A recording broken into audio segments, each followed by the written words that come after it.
Hello. Beep, beep, beep, beep, beep, beep, beep, beep, beep. Get ready for this stream. Welcome in, everyone. Welcome, welcome. Yep, you're cutting it. Oh no. Oh no. Okay. Shall we try the channel then? Welcome, welcome! Hello. How is everybody? Hi. We might have to try the channel. Okay. Here, I will try and talk one full sentence to I'm test. getting one word a minute. All right. To the channel then. Un momento, por favor, chat. Oh, it kind of did it there. Oh. It kind of worked there, but I don't know if it's something about being live. before when you were like introducing yourself. Maybe it was the volume. Maybe because like you're broadcasting more movement. Oh, maybe. Maybe. Mm. Well, if it's good, if it starts to not be good audio wise, then we'll try from a channel versus the voice call. But Yeah, no, it sounds good. okay, well, I'll do my introduction. I think again. it was, yeah. Welcome. I think it was volume. Get ready for this stream, chat. I've got my mother here, Pipkin Pippa. Dun, dun, dun. Yay! And we're gonna Hello, talk hello, about All right, you're cutting out again. What the fuck? All right, let's try and go to a channel. I don't remember what. Wait, let me try switching to desktop version of Discord. Maybe that'll be better. Sometimes that helps. We'll try that first. I don't know. I don't know how much of a difference that makes. But there's like a QR code to sign in with Discord, but I don't know how you do that. Oh really? Also, your chat is saying you're quiet, so maybe Okay. Let me probably fix lower my volume. that. No, it's probably on my end. Hang on. Let me bump it up in Oh. OBS.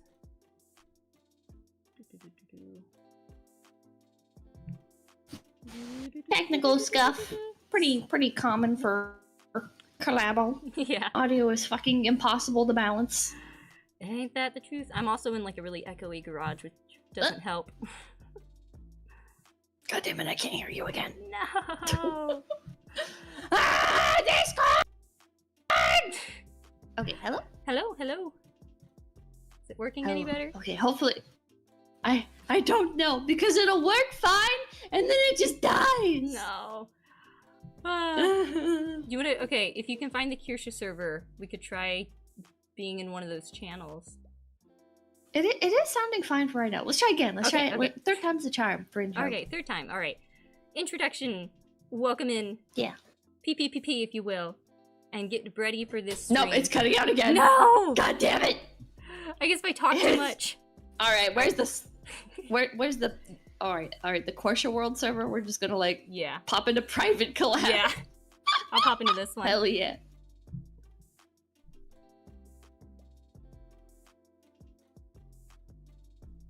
Just sneak in here. Hi. Yeah, hi. All right, let me see if I can get this captured. Oh. It's still like kind of. I want to like buy a like set up a Discord server that just has like no chat channels or anything, and just invite everybody I collab with to it for the fucking audio boosted voice channel. I thought about if we hadn't had this shared server, I would have just created a little Discord as a backup for this scenario. Like why can't we have like high quality one-on-one calls? Why does Discord lock it behind servers that are boosted? I guess to make more engagement. It's annoying. Yeah. All right, is it coming through better now? Yeah, it is. Okay. Well, thanks to Milliardo, because he's the one that was like, hey, if this doesn't work, do this. So he's good at the tech stuff. I would never have been able to figure out V2. It's cutting out again! No! I might just have to ask you to repeat yourself every so often. Okay. I'm sorry. This just means we'll have to do another collab after we figure out the audio issues. Hell yeah. Yeah. All right. Well, since it's might as well try and jump in. So first off, we're gonna look at some pictures. I have first I want chat to guess how many horses my family has had come through the farm in our, what was it, like 13, 14 years of owning the farm? Oh. You can take a guess too. How many horses do you think have come through the farm? I see 12, 46, 69. 12. 12. I see a lot of like 40 in the 40s. Okay, I made a server. We're hopping voice channels one more time. Okay. I made a server and I boosted it. Okay. Joining.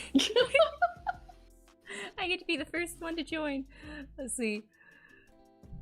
Hell yeah. Is it just me? Has this happened with like other people? Alright, let's go in.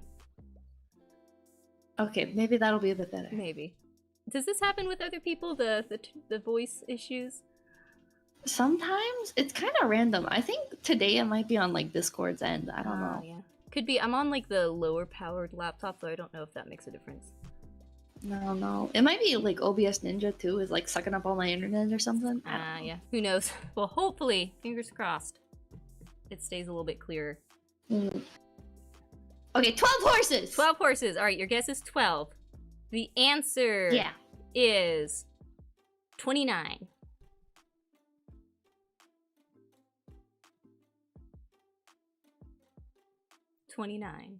If that came through. 20? 9. 20 horses? 29 horses. 29? Not all at once. Jesus Christ. I think the most we 29. Why so many? Why so many horses? Because why not? I think the most we've had on the property at like the different fields. Now we took in rescues at different times. So keep that in mind. Sometimes we had rescue horses that we kept for a bit and then rehomed. I think the most we had at the property was 17 at one time.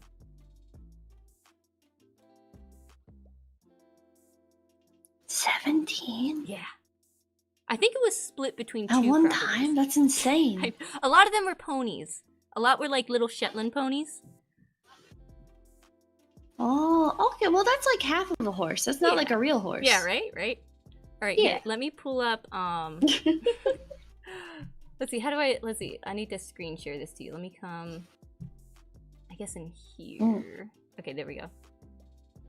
I went to go boost the server 12 more times to get like the best audio possible, and it was like, that'll be $400 a year. What? No. Why does it cost that much? That's a lot. That's too much. Wow. $400. I don't know what you would be doing that you needed that. That's a lot. Discord's insane. Yeah. Discord is just actually insane. Money grabbing. Yeah. Discord needs to hold their horses.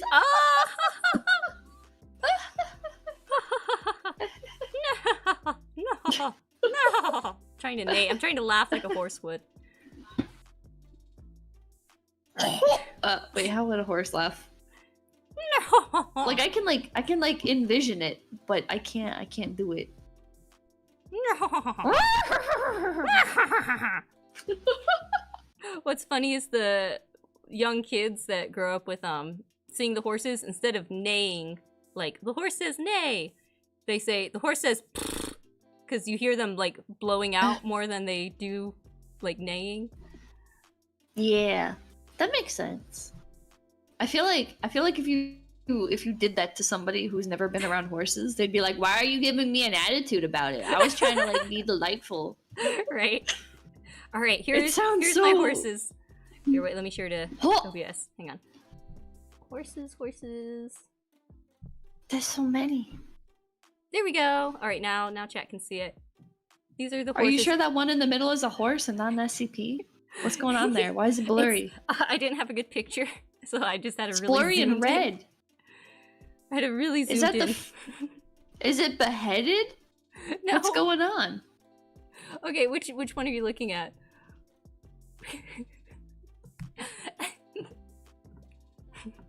No, it's just a little tiny pony that as I was creating this, like the panorama, the collage, I didn't have a good picture, so I just zoomed in really closely because I didn't feel like going and getting a picture of the horse.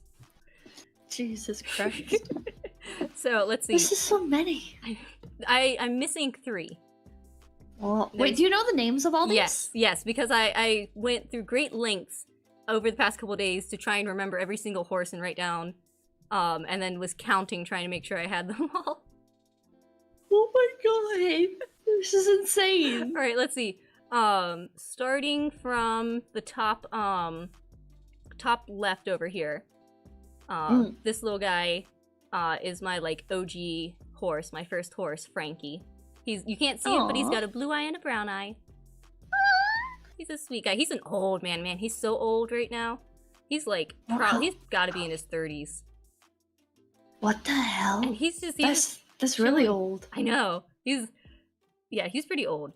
But you like, I haven't tried riding him, but my sister rides him around still. At 30? I think. Like, okay, when we got him, God. I think I was 11 when we got him. And we thought he was the same age as me, but he was actually a few years older. Now I'm not 30 yet, but I don't know, maybe he's like late 20s. I don't know. He's old, but he just hangs out. Oh, Jesus. Yeah, he's just chilling. That's a fucking old horse. I know. I don't know how old he is, or I don't know. Maybe we're totally wrong on the age. I know he's probably at least 15 years old or more. Maybe close to 20. I don't know. Probably maybe not 30, but definitely at least early 20s. But yeah, he's old, but he's chilling. He's cute. He's got like a superhero mask. Yeah, he's got that little white face. Yeah. And then I don't have a good picture, but yeah, the blue eye and brown eye I've always loved. And then he's got, I forget the color name, but he's got that kind of chestnut and blonde hair. All right. Is it flax and chestnut? Is that the term? Maybe. Could be that. It's been so long since I haven't thought about horse color names in so long. But I do have my buckskin. This next one, Chica. She is my Mustang that I got when I was 16. Chica. Was she named after Chica Linda? No, there was another buckskin that I knew whose name was Chico. And so I wanted to name her Chica. Cute. She's very sweet, but I got her, I have some more pictures from the Youth and Yearling Challenge where they have like the wild yearling Mustangs. And so when I was 16, we got one and I got to train her. So she's my little Mustang. Oh, wait, she's like one of like the BLM horses or something? Or BML,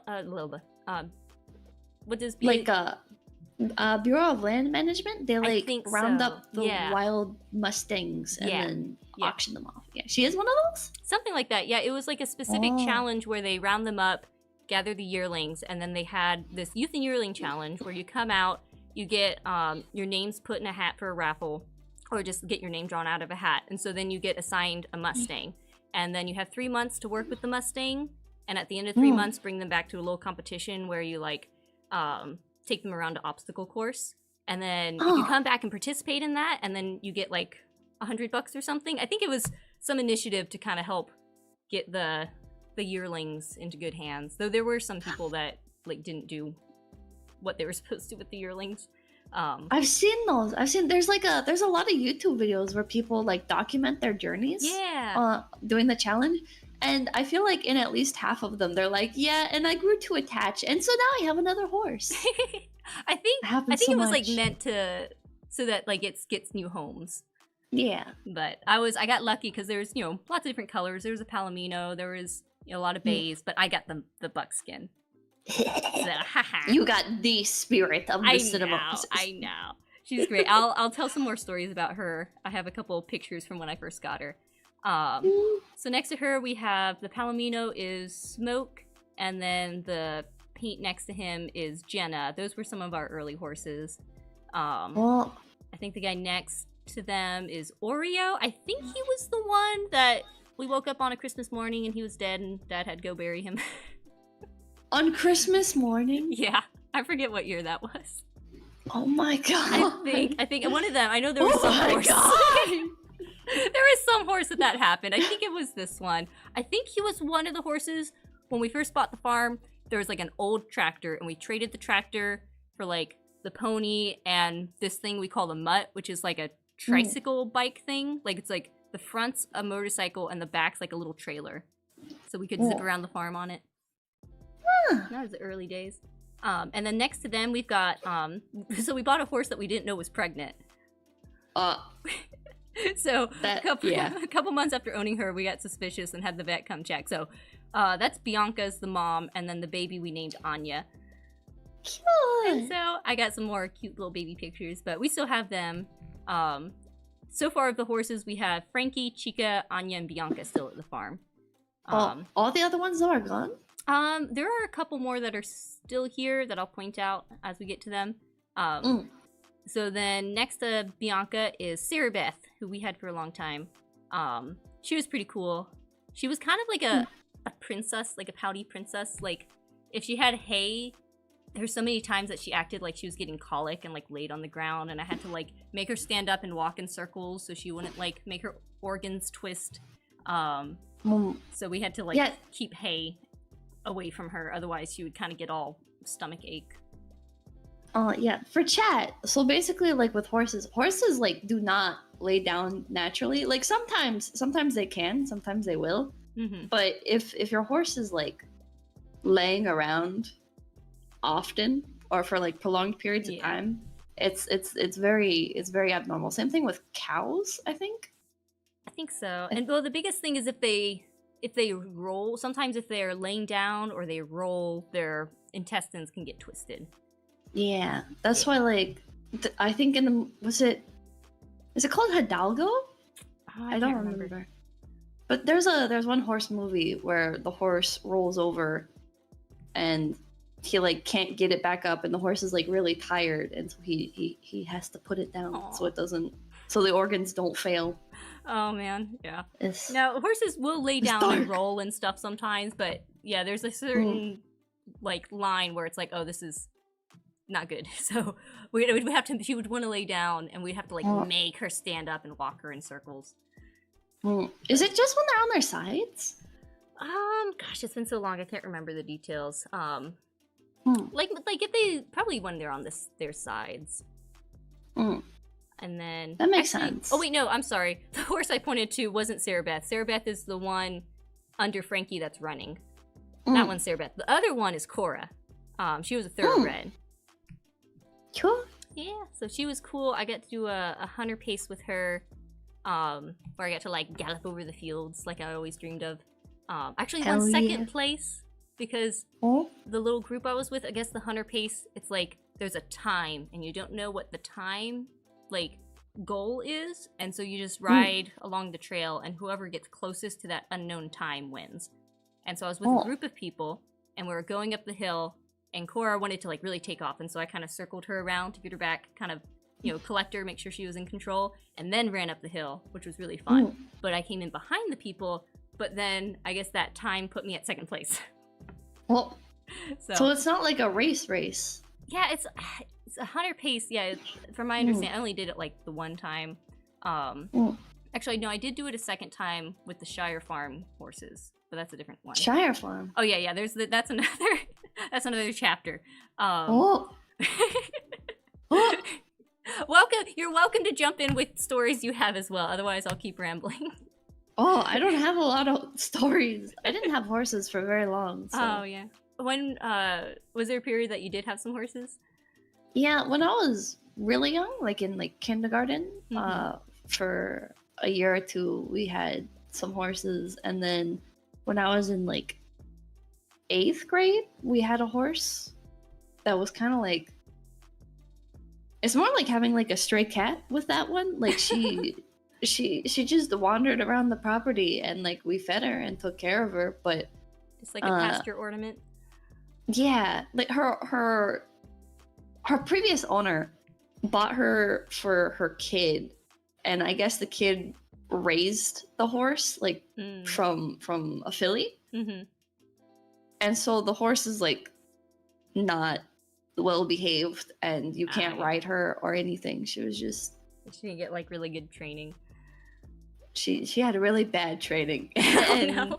we didn't know how to train her. So Yeah. she's just they were gonna kill her, and we were like, no, don't kill her. We'll take her. Like, Well, how big was she?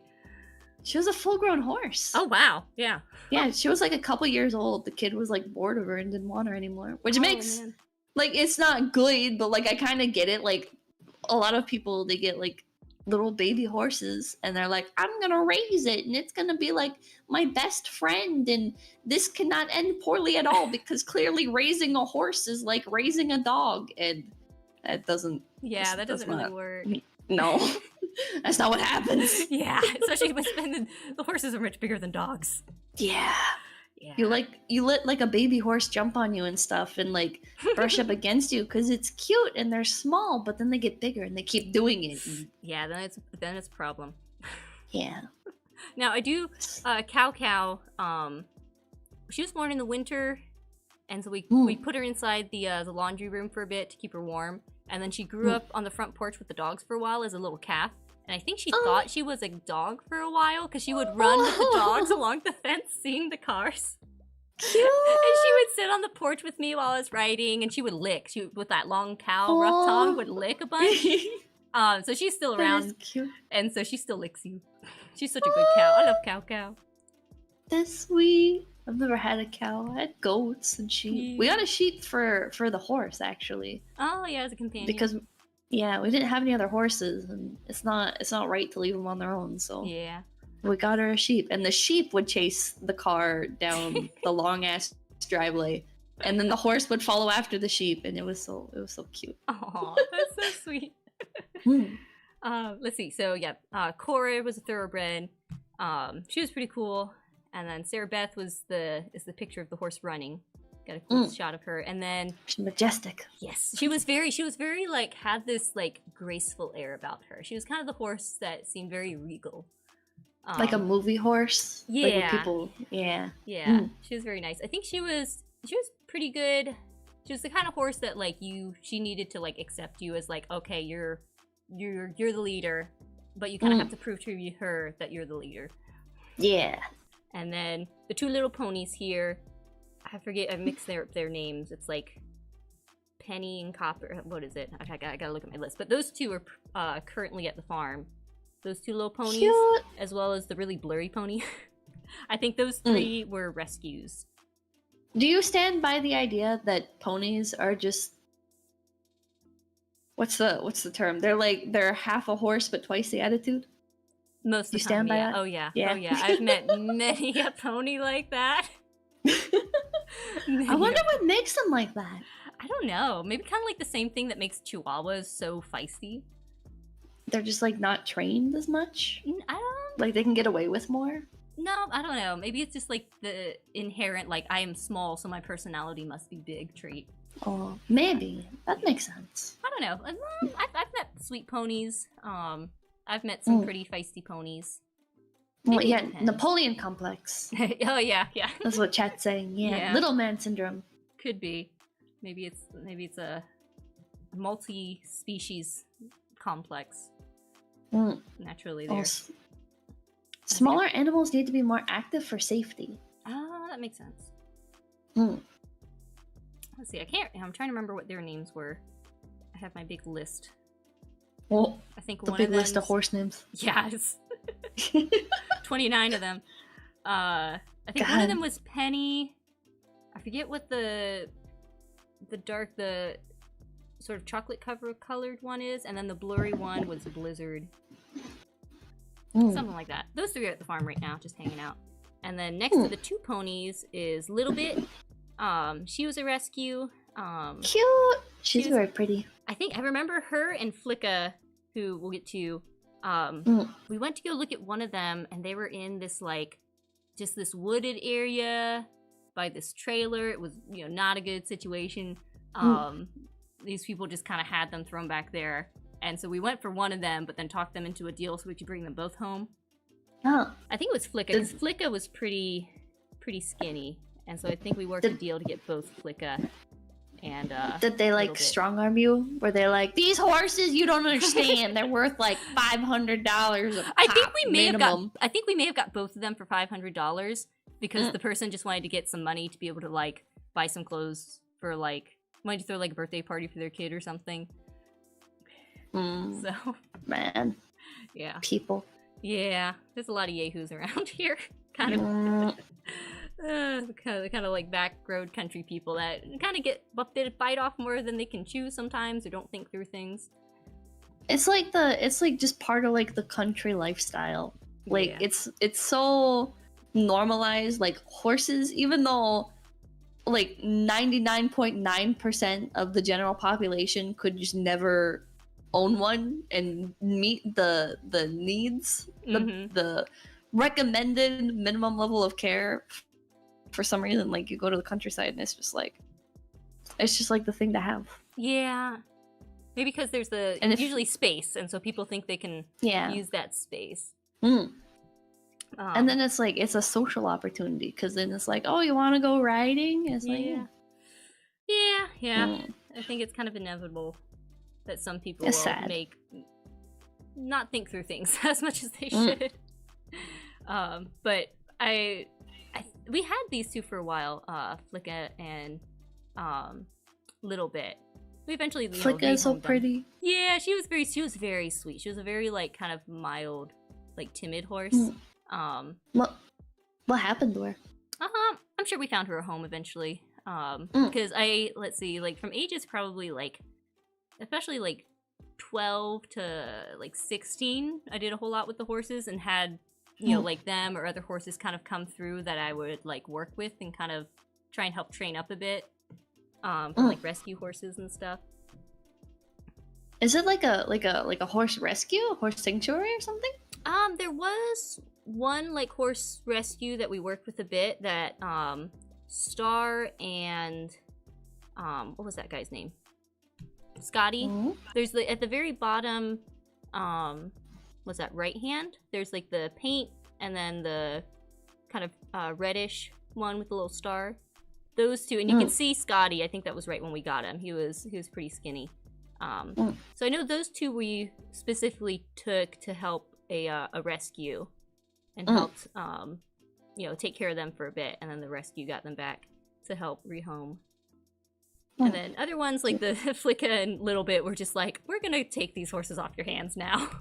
I think I get you. Yeah, so let's see, after Little Bit, there's another, what's that, Bay. She's got a bigger star. She also had, I forget if she had a blue eye and brown eye or just blue eyes, but that's Sparkles. Oh, Yeah. Blue eyes on a Bay. Yeah, she had, at least one of them was. And she was actually a camp horse. We helped work at the Girl Scout camp for a while. And cute. So I actually learned to jump on Sparkles at summer camp. And then when she was retiring, we brought her home for a while. We ended up rehoming her. I think there was like a little girl that was going to be her horse. Oh. So she was sweet. And then... a Girl Scout, maybe? I don't know if the baby was a Girl Scout. I think it was like just... I don't think the girl that got Sparkles was Girl Scout related because I think she was only like 4, but Sparkles was a good horse. I get to jump on her. I did fall off her once when I was jumping her. And then you got back on. Yeah, exactly. Hell and then there's Pretty Boy. He was pretty cool. He's that other Palomino. That was a picture of him in the snow. And then next to him's Flicka. And then starting back at the left, I think that pony was Rosie. I think she and the black and white paint that died on Christmas, I think both of them came with the tractor trade back at the beginning of the farm. And then next to Rosie, another small little Bay. She's a little pony. And that is Primrose, and she's currently at the farm. Is she a pony or a mini horse? She's not as small as a Shetland. She's just a little bit taller than a Shetland. I'm not sure what exact breed she is. Can't remember. Her face is so long, or maybe it's just the picture. No, she's got a pretty long, kind of delicate face. But she's pretty small, but a little bit bigger than the Shetlands. I'd have to ask Mom if she remembers the breed. And then there's the Blizzard horse that's super blurry because I didn't have a good picture. And then it's funny that I got 2 almost identical pictures of the other Shetland ponies. One of them is Skipper. He was a rescue. He was just kind of a pasture ornament because he was a rescue that was... He eventually got kind of friendly where he'd come up to us, but I don't think we ever really worked him. And then Spanky was another little Shetland we did a lot with. He was one of the first ponies we got too. Spanky is such a pony name. Yeah. That's the most pony name. He's very adorable. And the like, was it like 3/4 like head turn shot? Do you remember like there was like this book series, and all of the books, they're all about horses, and they all had like the style of portrait in the top, like surrounded by rope. Oh, I probably saw those. I can't remember the name. I don't remember. Man, I loved horse books as a girl. They were so good. I'm trying, man, I can't remember them. Like, I can't remember any titles. Aside from, I mean, there was like, I think there was a book about, that was like Flicka. I remember there was a book where the horse was Flicka, and that's why I named our horse Flicka. Yeah. That's a movie too. Yeah, a movie too. I named one of the horses after a book character, Cinder. She's further down. She's an Arabian. Oh. Go-to designer horse. I did a swan dive off of her by accident. I think she came to a sudden stop, and I like swan dived out of this saddle. Jesus Christ! I think the only another notable fall was I was riding Frankie, and there was like the barn, and there was kind of an open spot, but there was a board across one area, and I got clotheslined off of Frankie. I don't think I've had too many notable falls though. I think somebody in chat got. I think it was Horse Diaries. Oh, maybe. But they have like more distinct pictures than I remember. I don't know. There were so many. Okay, sorry. It's okay. And then the tiny little white one, I believe, was Sebastian. He was a mini pony, like a really mini pony. He came into the living room one time, and my sister painted his nails or his hooves. And then that's cute. How long did it last? The nail polish? I don't remember. Yeah. Oh, that's then, cute though. Let's see. Bottom. What's this? Bottom left is Hope. She was a good horse. I think we ended up rehoming her pretty quickly because we realized, like, we were using like a friend's pasture. But then they ended up not being able to, use it. And she was a bit older than we thought she was going to be, so we didn't want to ride her hard. And so we wanted her, but we didn't have a good pasture spot for her. So I think Mom ended up just being like, hey, I don't even, like, you know, I don't worry about, like, trying to sell her for money, but just wanted to try and find a good home that she could be in, have a good pasture and everything. So we did find somewhere for her, but she was really sweet. And then next she's to her, pretty. She is. Is that called Seal? I think. I'm not sure. Yeah, she was like kind of that like coat type. Yeah, it was like that kind of really dark brown with some light spots. She was sweet. That was I like cool. those. Yeah. And then we had the one next to her is Jammer. He was a big old guy, really chill. And then he got some curly ass ears. Oh, he does. Yeah, I forget what breed he was. And then next to him is the Arabian Cinder. She was pretty good, but yeah, they're very high spirited. Do you like Arabians? I do. I think they look nice. What's your opinion on Arabians? I think they're fucking ugly. No! Man. Arabians have the horses. The Arabian horses have the weirdest faces ever. But they're so cool. They're unique. They're fucked up. They're so fucked up. Hold on, hold on. Arabian, like the high conformation ones are so fucked up. Is it kind of like dog breeds, like how German Shepherds look messed up now? Kind of, but German Shepherds don't compare. Show them this. Show them this photo. Okay, let me find it. That's not even like the worst. I posted in the general chat. Okay. There we go. It's literally not even worse. Okay, that one does look a little strange. They're fucked up. Here, They're so fucked up. Oh, look at this one. Oh my gosh! What? No! on a minute. So bad. Hang on a minute. That does look bad. What happened to their nose? That's what they're supposed to look like. Those are what high conformation Arabians are supposed to be. But everybody is so used to seeing like a lot of Arabians that people just have at barns and shit are just like heavily fucking mixed with quarter horses and shit. So people think Arabians and it's like, oh, just like a more lean quarter horse or like, but they're not supposed to be like that. Oh man. They're That is fucking weird. okay, yeah, those ones, I will agree with you. Those ones do look a little strange. They're so weird. Okay, Did you show chat? Yeah, I think pulling it up. Let me see. Make sure I got it saved. Where am I? Unless there's a quicker way than just, I gotta upload it to OBS. Where am I at? You can just download the image and then drag it onto OBS. Oh, okay, yeah. Let me download this one. Banana seat bike face. That's a good way of describing them. Oh my gosh. They're so wrong. And their tails stick up like a Barbie dream horse doll. I thought the tail sticking up looks kind of fun, unless it's like, I guess these ones would be distorted too. It's so wrong. They don't look like real horses. Look at this. Oh my god. That's not a horse. That's not a real horse. That looks like a kelpie. Like the, you know. It does. The, like a daemon. Yeah. Like a fake horse meant to fucking like steal your soul. Like a bad doll of a horse. Yeah.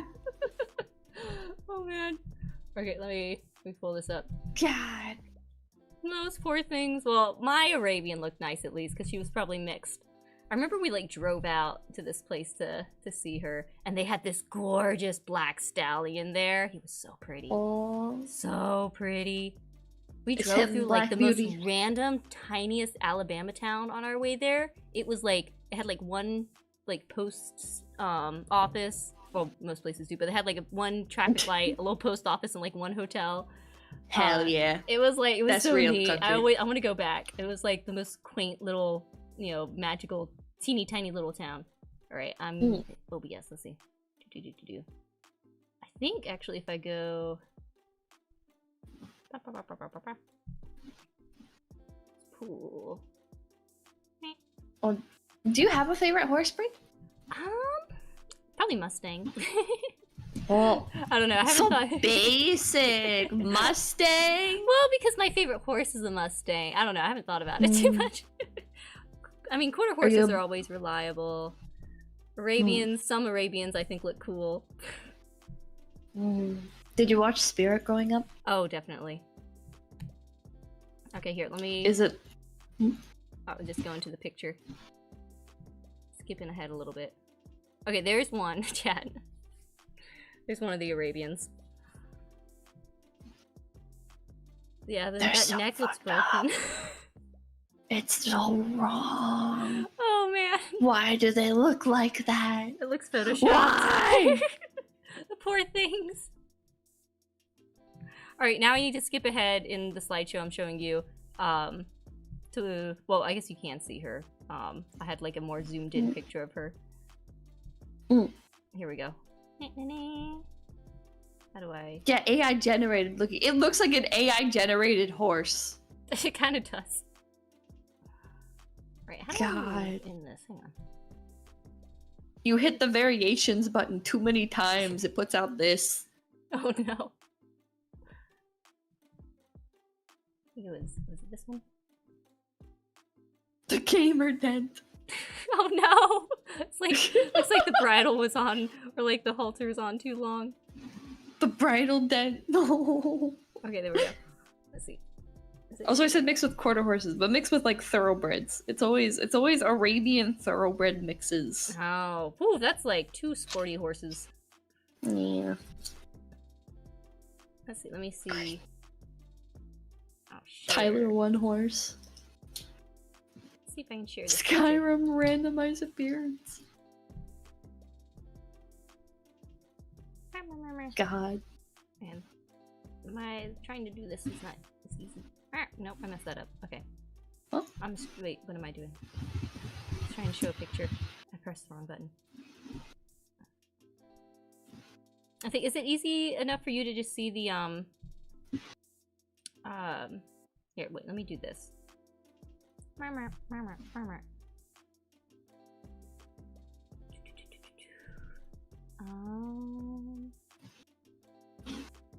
The real best looking horse is the Aquatique. Is it easy enough for you to see the pictures from the stream? Or should I try and share? For me, the stream died. You are no longer streaming. What? Or wait, oh, you mean like on the live stream? Like Yeah. on YouTube? Okay, yeah, that works. Okay. Because otherwise, I was realizing trying to like screen share in Discord, I was having to like open the thing each time I wanted to change to the picture. Okay, then we'll continue the slideshow. Let me go back to.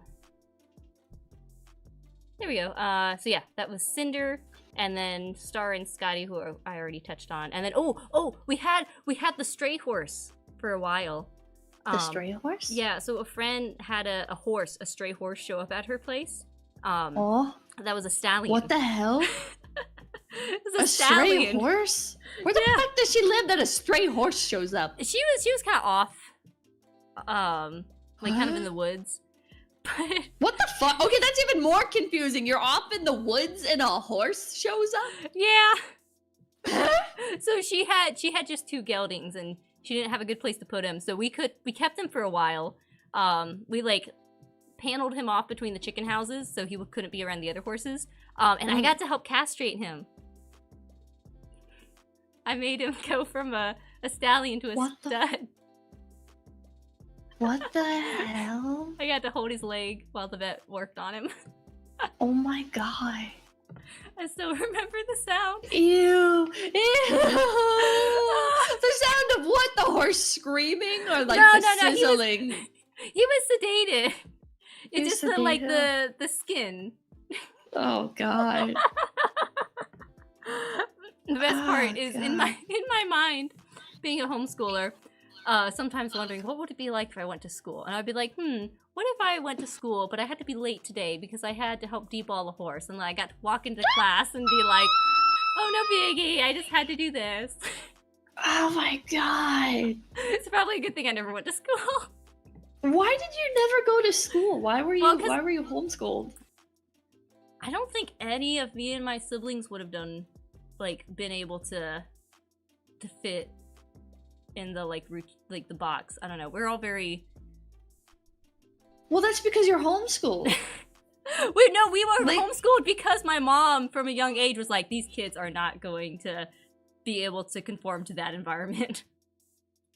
That's what happens when you homeschool your kids. Is they don't learn like I'm not shading you because I think homeschool kids are delightful. All right, let me be perfectly clear. Okay, I love homeschool kids. But with homeschool kids, the reason why they turn into the reason why they're unhinged and stuff is because they're not bullied. Oh, my brother's coming in to disagree. What? I'm at my brother's house. He came in nuh-uh. But no, okay, so nuh-uh to... Yeah, listen. Every homeschool kid is the exact same.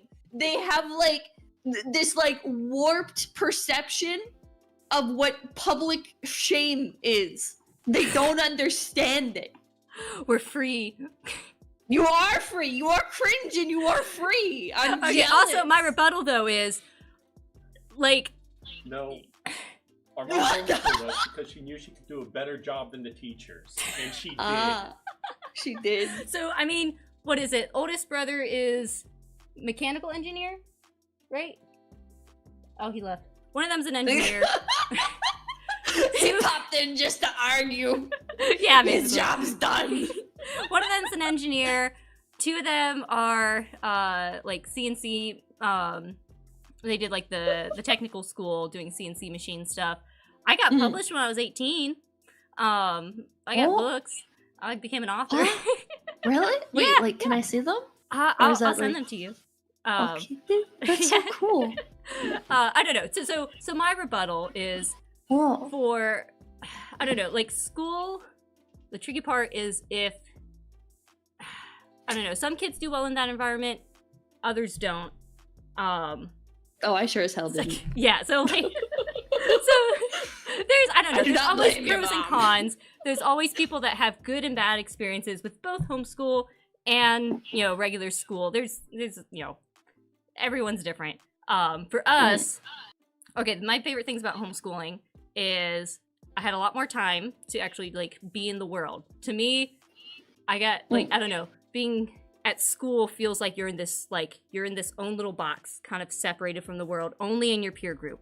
Whereas homeschoolers, it's a lot, I don't know, because, like, you're in your classes. I disagree.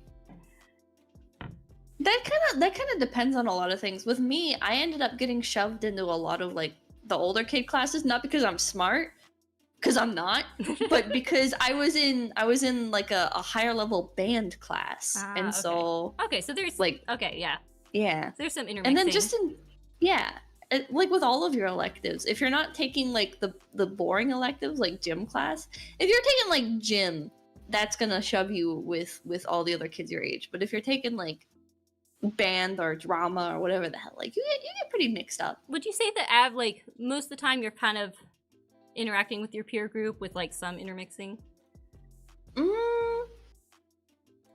I'm thinking mostly because it's like you're kind of put into your grades based on your age, unless like you're, you know, mixed up because of skill level, right? Yeah, that is fair. That is fair. So my experience with homeschooling is you're kind of like there's a greater age mixing from like young kids to older kids, and we all kind of hang out and work together, like at the, like if there's homeschool meetups or just homeschool families meeting up, like you kind of interact with your age group, but then you're also able to like interact with the little kids and help out or have bigger kids. Like it's a wider spectrum of, or just kind of being out in your day, talking to more adults, or just kind of tagging along for the daily chores of things.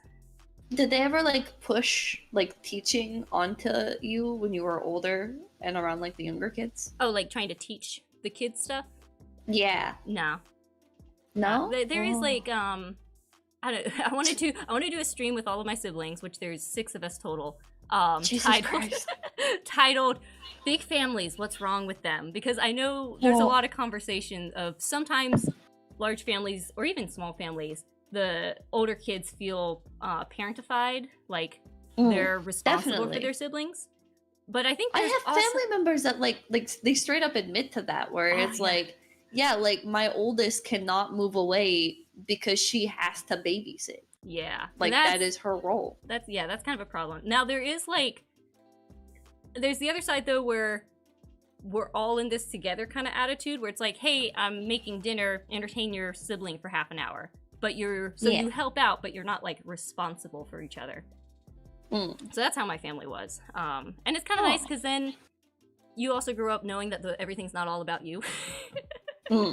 Like like everyone's kind of working together, and you know we're all in this together. But you know, still the parents are the parents. I bet that builds like a stronger bond. Yeah, as we're all well, really like close between all the siblings. Yeah. I'm glad we finally have a family group chat, especially because I'm the only one that's like far away, and I miss everyone. So it's been we had not my last stream, but I did an apples to apples game with all my siblings and my dad on a stream. Wait, so you already have done like a stream with all your siblings? I've managed to get everyone in my family on stream.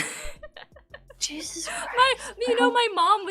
My mom and sister was standing behind me when I did my very first Minna Vanilla video stream. Wait, were they like supportive about it? Oh, or yeah, like, just, like what is this? I explained it, and they're just like, huh, okay. Yeah. That's so wholesome. I love my family. What the hell? Your family sounds so nice. They're great. Oh my god. And my mom is like the all kids adore mom, and she like always has kids around, like the grandkids. I'm so glad I'm finally like visiting for a couple months, because like she's always got the kids. She had my boys off playing, went to a cool little mountain area for the afternoon. It's great. It's really fun being in Japan, but it's also hard being away from everyone. So anyway, that's so wholesome. Yeah, I love them. It's scary. It's scary when somebody says that they were homeschooled, because like there's like a few different ways it can go. But usually when somebody's like, "Yeah, I was homeschooled," it's like, "Yeah, my parents didn't really like want to deal with me, so they like signed me up for online classes. Oh, I mean, online or class they- homeschooling is like probably of all the options you could choose for educating your child. Doing online, like where you're like tied to this schedule and these teachers, but you're online, you're home, is like the worst. Because the point of homeschooling is you don't have to be tied to something. You can go at whatever pace you need to go, or your child can go. Okay, so for an example, I'm a published author. I got published at 18. I couldn't actually read until I was 10. But I wasn't discouraged because like it just, I probably have dyslexia and it just didn't click in my mind, but I wanted to so bad because I wasn't like surrounded by my peers or feeling behind. I was surrounded by my siblings and we all like to read together. I would listen to people reading. I'd listen to audiobooks. I'd try really hard and finally like clicked in my head. But that environment, like I never felt discouraged. I was just, you know, kept trying until it all kind of fell in place. And now I'm a published author. So that's one of the advantages to homeschooling is like you can create the environment that works best for each kid. And then you can like go out and do things and be in the world, you know? Like we go on outings all the time, go to the aquarium, go to the park, you know, go play around in the creek. That's if you're gonna homeschool, I also would like want to homeschool because it's like I want to be around my kids. I want to be there with my kids doing stuff. So yeah, I don't know. Trying to do like where you're tied to the schedule on the computer, it's like you're getting the worst of both worlds. Because it's like at least if you're tied to a schedule and everything, at least you could be like in the classroom environment with other people. Otherwise, like, you know, find the things that build your own schedule and go out and do what you want to do. Now, okay, one other note is as a teen, I really appreciated having the time as a teen where I'm like, you know, getting close to adulthood, but don't have adulthood responsibilities to really do a lot and figure out like, what do I want to do with my life? What skills can I practice? Like writing. And like my brother, I know he worked with a guy that made like custom built guitars or like bike frames. It just, I don't know, just the time to like explore and like practice skills or kind of figure out what do I actually want to do before you're kind of right on adulthood is another advantage in my opinion. So yeah, I don't know. As with many things, there's kind of a spectrum of where people fall on their experience with it. It is very much what you make of it. So I'm one of the good homeschoolers. As long as like you feel good about it, you know. As long as another note is I kind of want to I don't know, maybe look up some YouTube videos.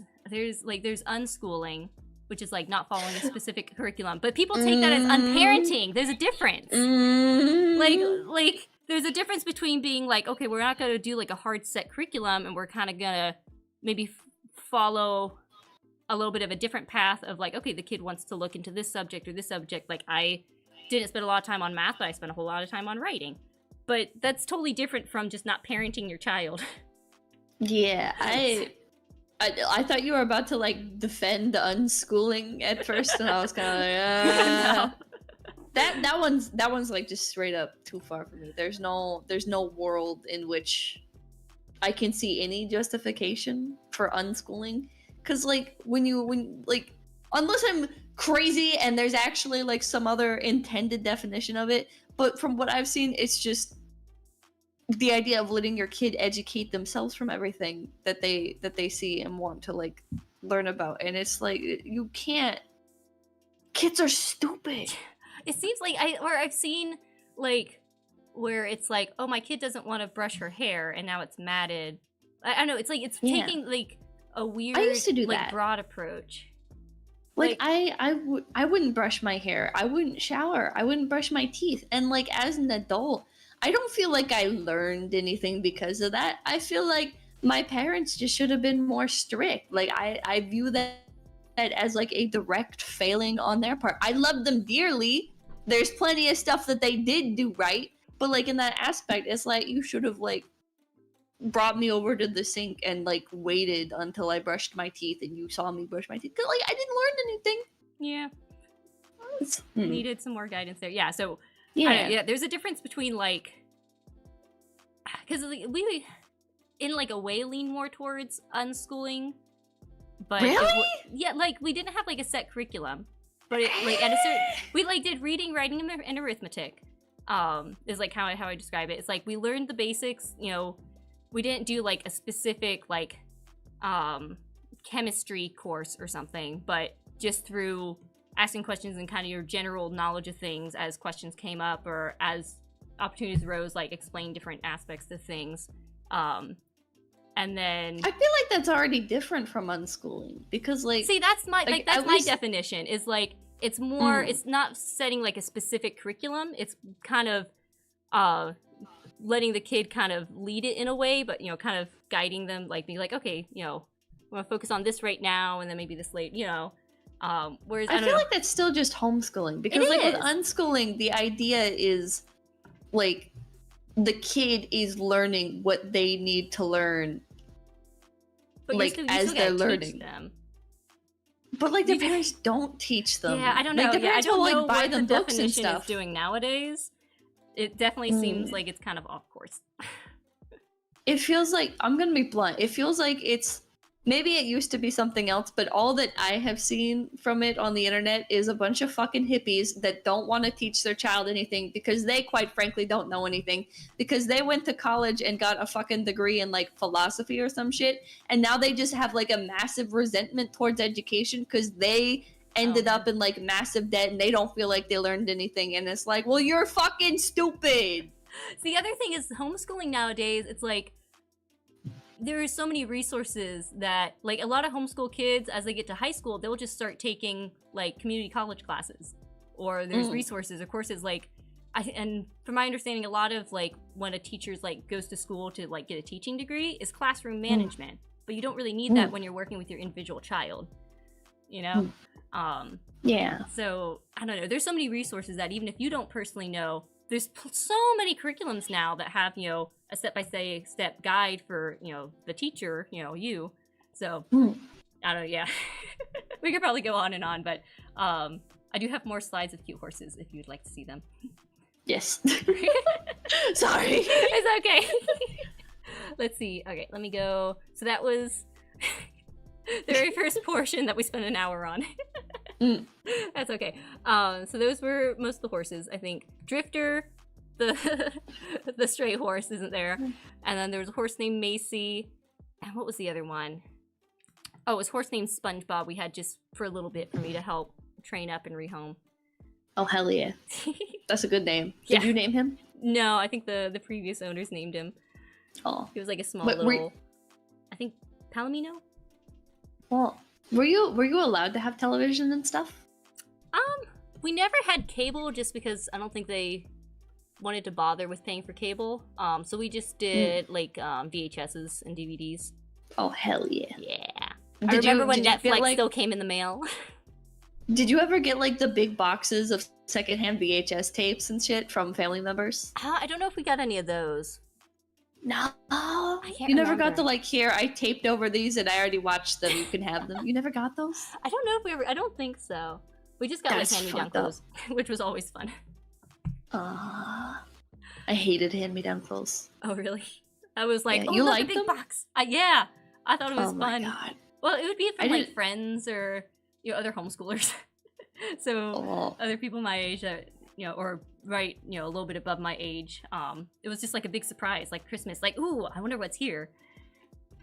I hated that, getting them during Christmas when it's fucking Christmas. Oh no, and not you're, like, during. watching No. Oh. Not during Christmas, Okay. but it felt like Christmas because it was my like a fun fucking surprise. Family would give me secondhand clothing, fucking hand me down during Christmas, and I was like, man, this isn't a Transformer. I was kind of greedy.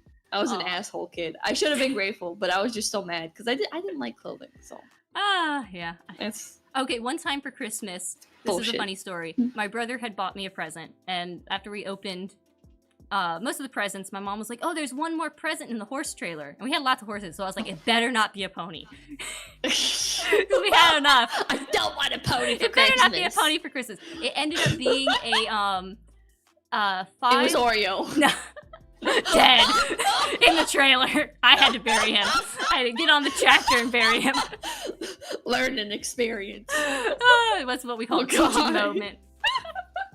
No. It was 6 foot by 5 foot mirror to put on my wall so I could practice my ballet moves in my room. My brother got that for me.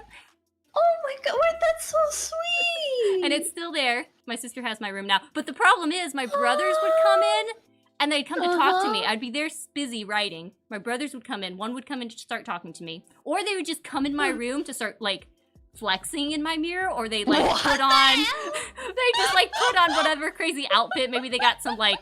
They made, like, a... You know... some armor or something. And then they start coming in and start flexing. Or one of them would start talking to me. And then another one would come in and they'd start talking to each other. And then more would come in. And they'd all be talking in my room. And I'm sitting there like I'm trying to write. And my door was broken, and so it didn't it couldn't like properly like latch, like I didn't have like a lock button, so I'd have to stand in front of my door when I changed.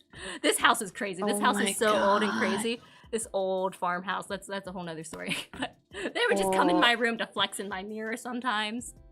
I'd be there just like, oh my god.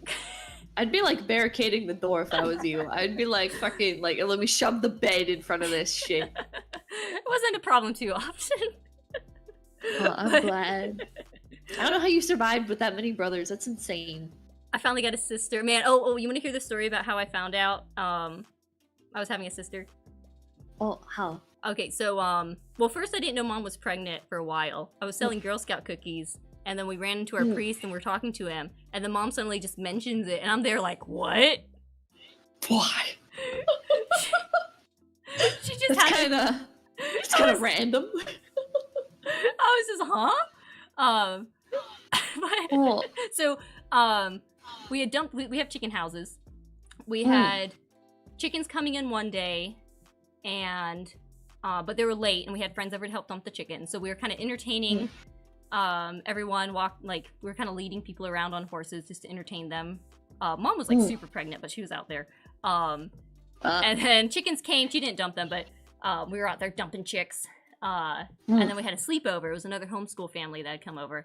It was actually, that was the first time my brother and his now wife met. It was very sweet. So we had to spend the night. Childhood sweethearts? Yeah. Homeschool. That's cute. Homeschool, high school sweethearts. And now they've got 3 kids. Oh, hell sweet. yeah. So we had to spend the night party with them, and then the next day I went to the aquarium with the Girl Scout troop. And while I was there, I didn't have a phone or anything. I was like 12. And then I think it was like, you know, while I was gone and the sleepover had like just ended, and then Mom ended up having the baby, and so then I had no idea. And so we're driving the next day back, you know, we spent the night at the aquarium with Girl Scouts. So I was totally out of the loop, spending the night at the aquarium. Oh, that's so fun. It was so fun. We got to sleep in one of those, like, moving sidewalk areas that had, like, the arch with the, like, the... Yeah! So I didn't have a phone. I had no clue what was going on. And so we're driving back. I'm driving back with my Girl Scout leader. And she was like, are you sure your mom's going to be okay driving while she's pregnant? I'm like, she's Mom. She's fine. Like, she was out there with us walking around, you know, right before that. So we meet up in like a Chick-fil-A parking lot for everyone to come meet up their, pick up their kids after the Girl Scout sleepover event, you know. And so I see the van, and then I see people just starting to like pile out of the van. I'm like, what's going on? And then I see a little bundle. I'm like, wait, the baby's here. And I didn't know if it was going to be a girl or a boy. And I had 4 brothers, and then it ended up being good girls. It was like the perfect little surprise. That's so wholesome. Yeah. So. Oh. Yeah. Now she's. But you have 4 brothers. Oh, okay, yeah. So, yeah. So you're like the second to youngest, or? I'm like third. I get 2 older youngest. brothers, me, 2 younger brothers, then my sister. Oh. Yeah. That's too many older brothers. Only 2. That's way too many. They're a funny pair. They're like super close. We joke that the oldest brother is the one that's married. We joke that his wife is the third wheel to them because they're always like chatting and hanging out. Aw, that's good that they're close. Yeah. I'm surprised.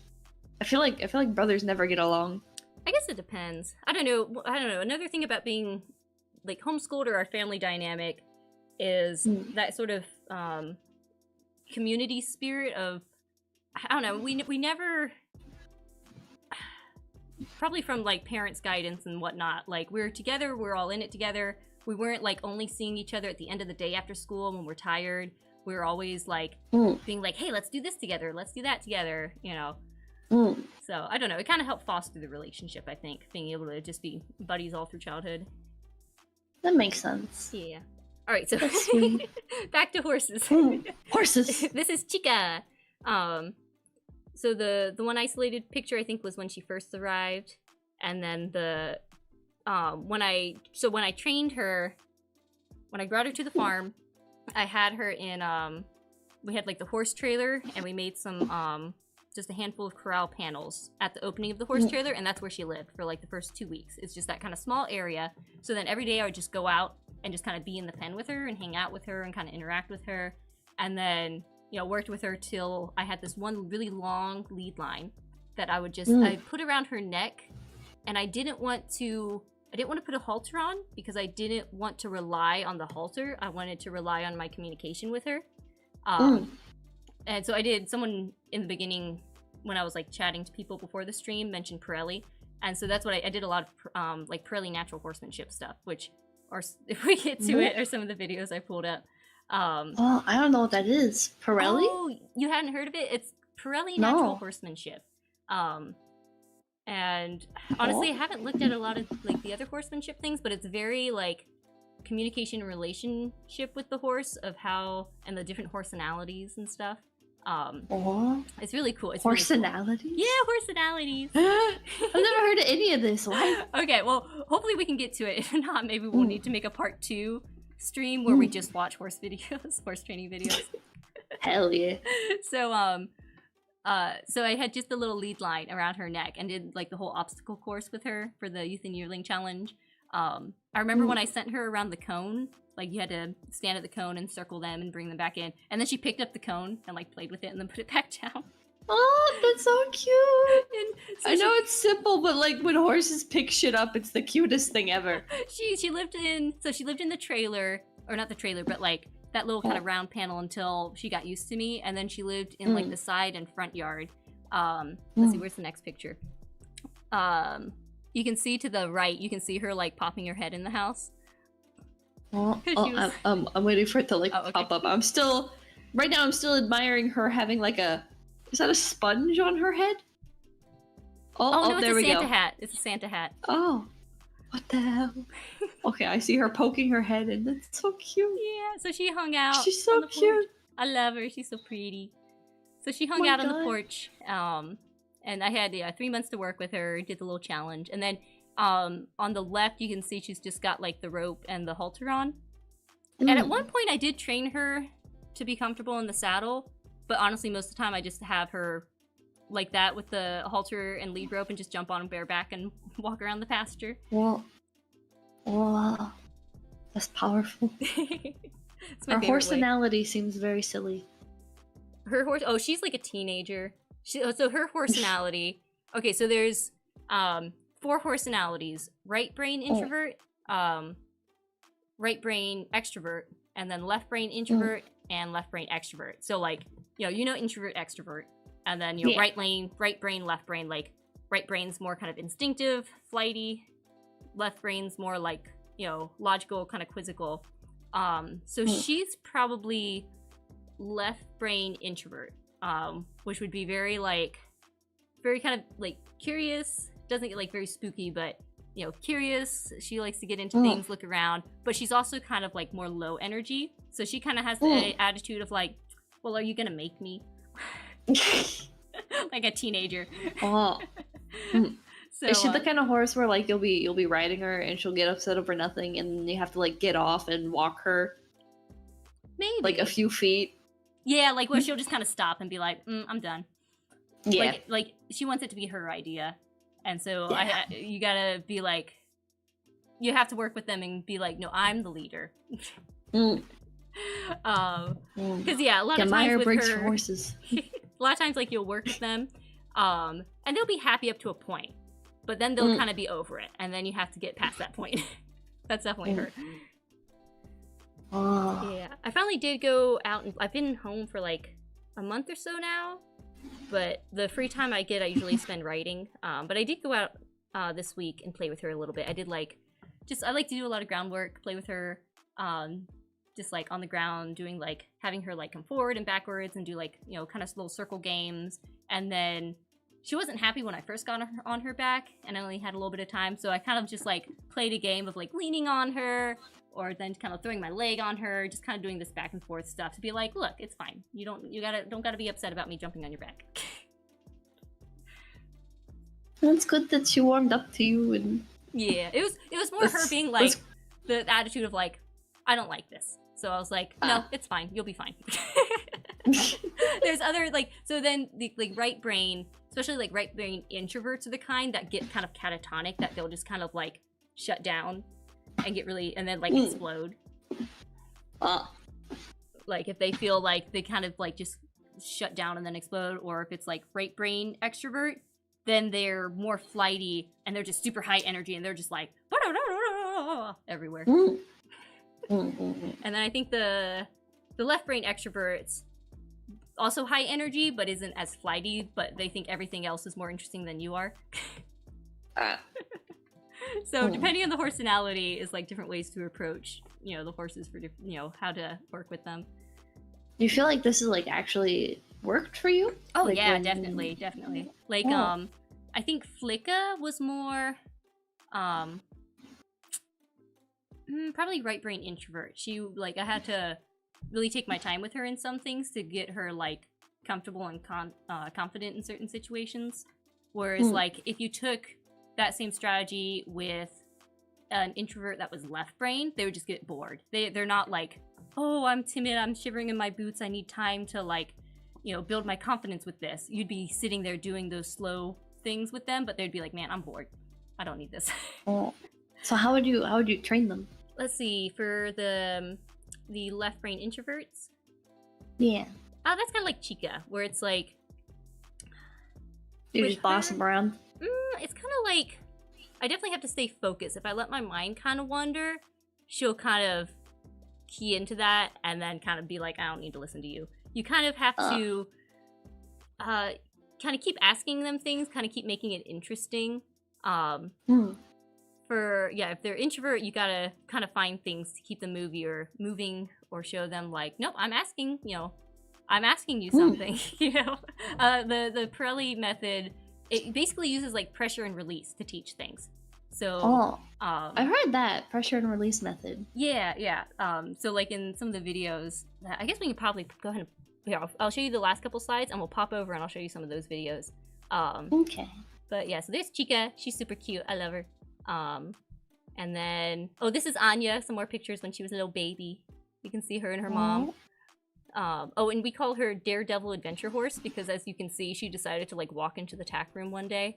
Or one time there's like, she was in the yard and there was a fire and she just like stuck her face in the fire to see what it was. What the hell? She like singed some whiskers. Or the horse trailer had like some pallets. It was like moving pallets and she like climbed like over and on top of the pallets and had like almost no room between her and the ceiling of the trailer and was like on top of stuff. And my dad's like, oh my gosh, she's gonna like move wrong and break a leg. Oh my god. How old is she now? Oh gosh, let me think. Oh, I'd have to go back and look. I want to say maybe she's 10. I'd have to go back and look. Maybe 10 years? Could it be? I don't know. So these are like really old photos. Yeah, this was probably like somewhere between 2012 and 2014, I think. Of course, her grown up pictures. Yeah, when she was a little baby, that was quite some time ago. Man, time's gone by. It flies by. I'm feeling it. It's so cute though. Yeah, she's little sweet. Philly. She's sweet. And then let's see. Then there's Cinder that we already saw. Oh, the meat rabbits. We had meat rabbits for a while. Oh god. I don't. Have you ever had rabbit? That's like the Pippa? Have I ever eaten rabbit? Yeah. Yes. What do you think of it? It's okay. Yeah. I appreciate that your meat rabbits are not in like the typical like this is like my big like I'm a fucking snowflake. This is my trigger when I go to like the state fair and I see the meat rabbits and they're in the fucking metal wire floor hutches raised into the air and they have like not even enough space to lay down fully without like their gosh. body being smushed against the sides. I hate that shit so fucking man, much. yeah, no, we converted a stall into like the rabbit area, and then we built that little like hutch for nesting. That's wholesome. That's a actually ethical way to fucking have meat rabbits. Most people do not Yeah, we did have show any respect. Yeah, there were New Zealand meat rabbits, and there was one rabbit named Rosie that was like one of our like mamas that we kept. And then one time she got like because occasionally there would be like kind of a disease that would get some of them where they would just kind of lay like lethargic and then die. That might be GI stasis. That's pretty common in rabbits. They like a couple of them had that, so she kind of had that, but she was like kind of a favorite rabbit. So we took her, kept her in a cage. We like syringe fed her some straight carrot juice, and she just kind of like laid there for a few days, just kind of like breathing but not moving. And then it was like around Christmas time, but I think the day after Christmas she actually started like recovering, and she recovered, which is really surprising because usually they don't. Hell yeah. Yeah. So yeah, that was in the early days. Good old meat rabbits. Oh, and then there's the pony inside in the living room. With the little pony beside I the know, pony. right? That's so cute. That's cute. It's a good photo. It looks exactly like him. I know, yeah. I think you can see some like stripes in the hair of like some I don't know, hair chalk or something we put on him. That's cute. He was a tiny pony. Okay, and there's the Arabian photos. Okay, we made it through all the photos. Yay! Thank you for showing me. Those are so cute. I spent most of the afternoon working on it, so I'm glad you enjoyed it. Hell yeah. It was fun going down memory lane. All right. Well, we've made it this far, and baby hasn't woken up. So let's do some videos. Talk about Pirelli method. Wait, do you have a least favorite horse? Oh, least favorite. Least favorite. Oh, I gotta think about that. Like that I've ever experienced, or that we've had at the farm. Both. Okay, I gotta think a second. I don't think there's any Ponies horse suck. that Ponies do suck. They can.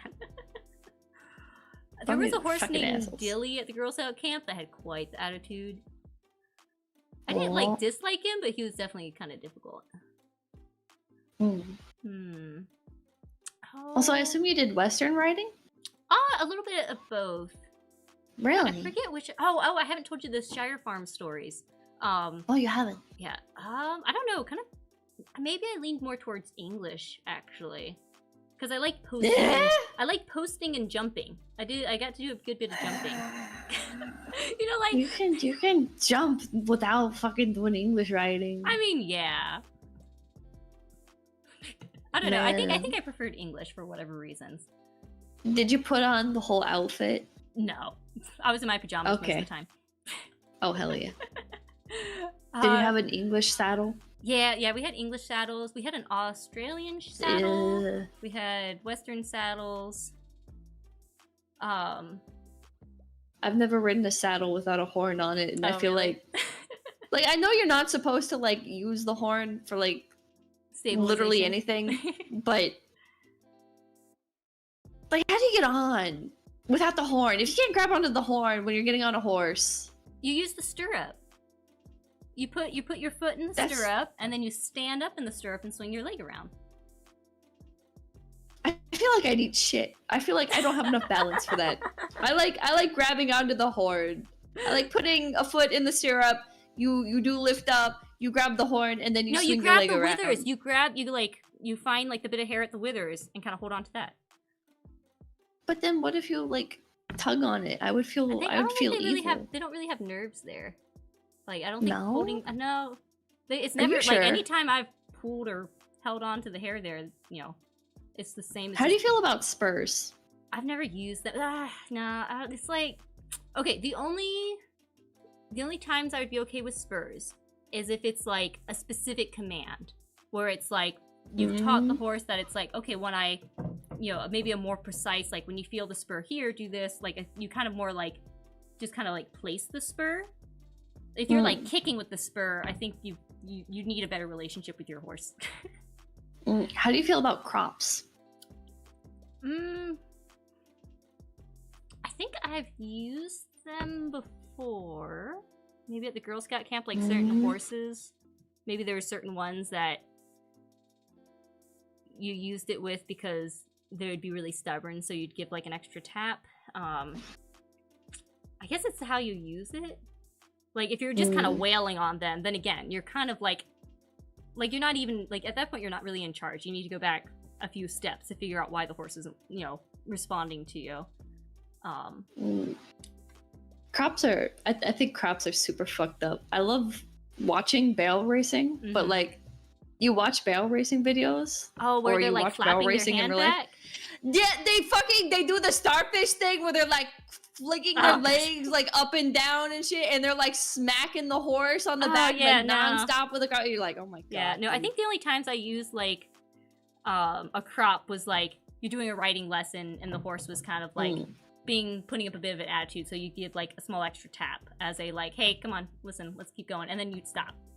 Just like like if people are lunging and they're continuously like, you know, using the lunge whip and like just keep doing that, again, you're kind of like losing the plot because like you're like it's the pressure and release thing. It goes back to like the pressure and release is how you teach. You don't just keep pushing on that pressure. All right, so let's. Have you ever watched barrel racing? Oh, sorry. I've been to a rodeo once. I don't know. I like to say I'm a farm girl. I'm not a country girl. I don't like country music. I don't like rodeos. It's probably for the same reasons of like there's a lot of things they do. Yeah. There's a lot of things they do at like rodeos or that kind of scene that I'm kind of like, eh.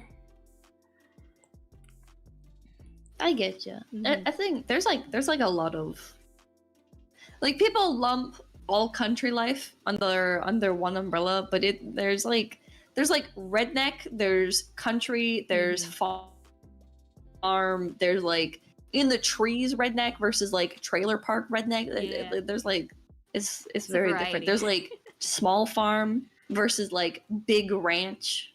We were kind of like transplants because we didn't get the farm until I was like 10. Like we were suburban life in a neighborhood, and my mom's like, you know what? I want some land. I want some horses. How am I going to pay for some land? I'm going to get some chicken houses. I'm going to make the chicken houses pay for the land. And in about 12, 13 years, she had the farm paid off. What the hell? She's smart like that. That's so rare. There's so many city people that move out into the country and they're like, I'm gonna do exactly what you just said, Minna. And they fucking fail in literally their first year because they blow all their money on a farm and on chickens and shit, and then they don't maintain anything, and they're in like massive amounts of debt because everything is so fucking expensive. It is, but we bought the farm as a business because we had commercial chicken houses. So we bought the farm as a business and run that business, and so so then like, you know, after a certain, you know, we used that business to pay off the mortgage and everything. And so now then we started acquiring more places nearby. So we got the family compound starting. The family compound? What the fuck? So the place we're at, like the farm, it used to be much bigger. It used to be like, you know, a certain family's homestead. And then over the years it got, you know, pieces got sold off. I think that's happened in a lot of places. And so it was just the one property. But we used to own like from the main farm, like down the road to like the split in the road. And so we always joked about like slowly buying that back. And then certain things have happened over the years where it's like, oh, this house half a mile down the road, actually, yeah, we can make that work. We'll buy that house. And then, oh, this one That's on so the other side that I'm currently sitting in, it's like 2 houses down. So now we've got that one. My mom's just really good at like figuring out how to make the money work in different ways. She's smart. That's so base. Yeah. That's like, your mom's like actually seriously smart. I love her. She is really, really smart. That's incredible. Oh god, okay, so let's see. There was also, it kind of saved us because it was like 2008 and my dad worked as a, you know, worked as a mechanic. And so it was right before the housing crash. And then when houses aren't being built, he was already like starting to not have a lot of work. And so buying the chicken farm kind of saved us from being in a really hard spot with him not having work, because then we had chicken houses. But then, so we used to grow a 4-pound bird. There was like a market for 4-pound birds, and we get paid by the pound. And there's like 96,000. We got 4 small houses, and there's like 96,000 or so between them. And then the market changed, and so now we were growing like 3.5 pound birds. And so that extra half pound times 96,000 was enough of a pay cut that now the farm expenses were still covered, but now we didn't have our other, chunk of change for our other expenses. So we were going to be broke. But we still owned the house in the neighborhood. We didn't rent it yet. So my mom was like, all right, here's what we're going to do. We're going to get a card that has no interest for so many months. We're going to put all of our expenses on that credit card that has no interest for, a year or whatever, 6 months or something. All the expenses on that. The only thing they couldn't put on the card was hay. So we like temporarily sold a cow to have cash to buy hay. We got the house all completely ready to sell, sold the house, paid off that card that had our several months of expenses. So that kind of got us back to base. And in the meantime, my dad was going back to work as a mechanic. And so kind of was able to kind of slide through that that stretch without like anything going like super in debt. Just kind of like made it work out until Dad got back into mechanic work, and then that was able to pay our other expenses. Hell yeah. Jesus Christ.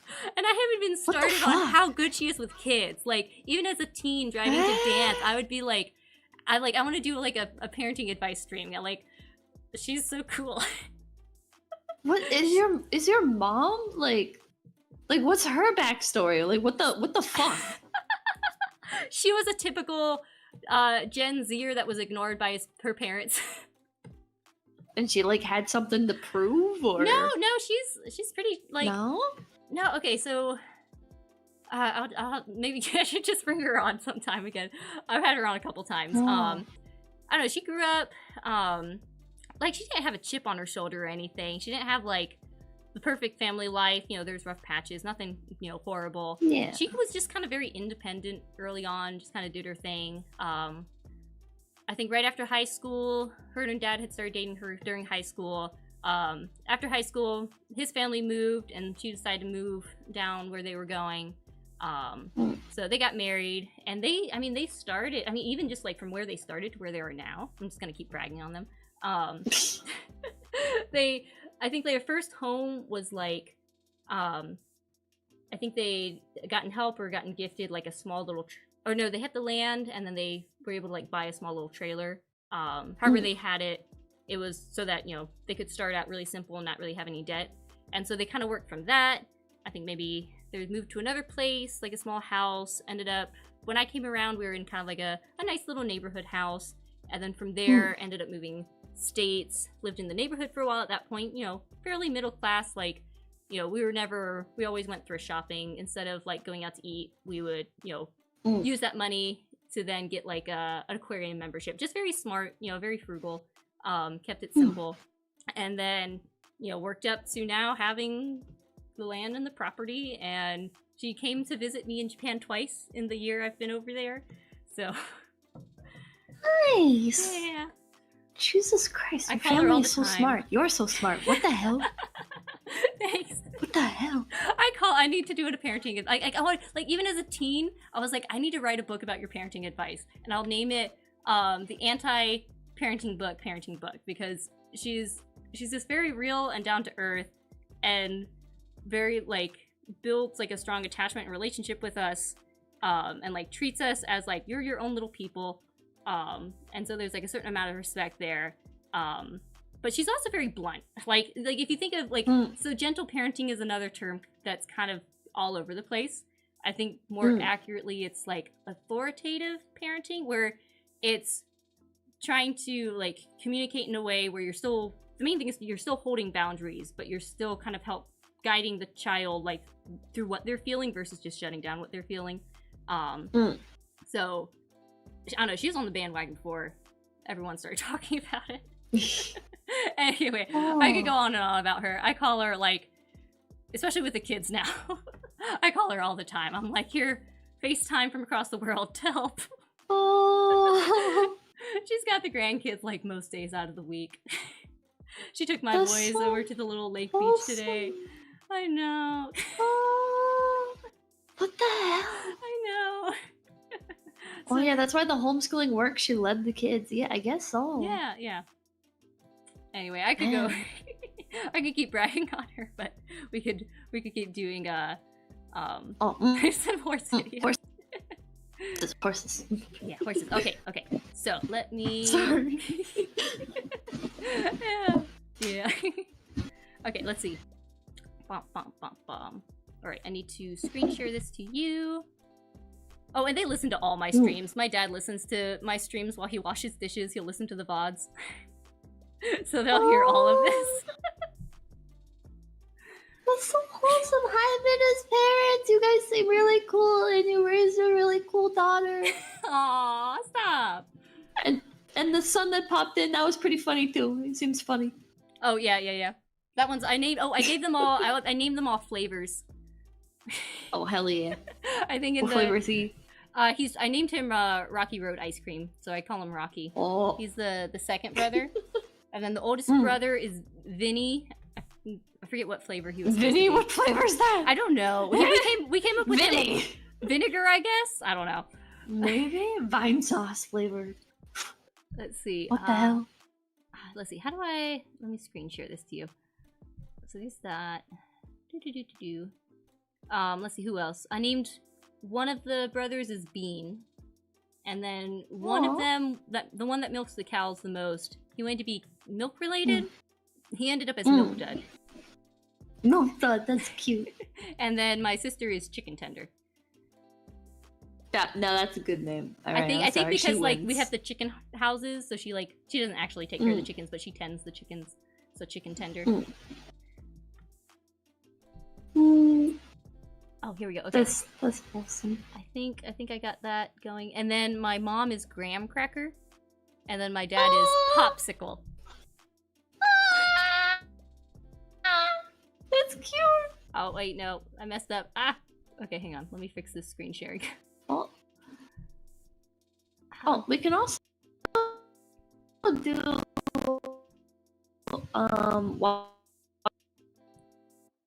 I don't know if you've ever used Watch Together. Oh, okay, here, let's see. I'm sure there's a way to do it in here. Or here. It's this website, and you click like... I feel like my laptop's freezing a bit. Hang on.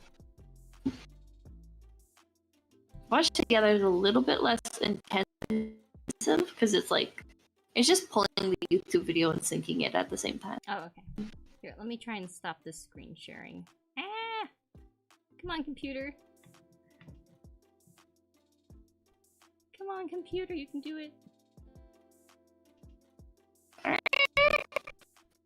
It feels like it's spinning its wheels. Come on! I know you're not super powerful, but you can do it.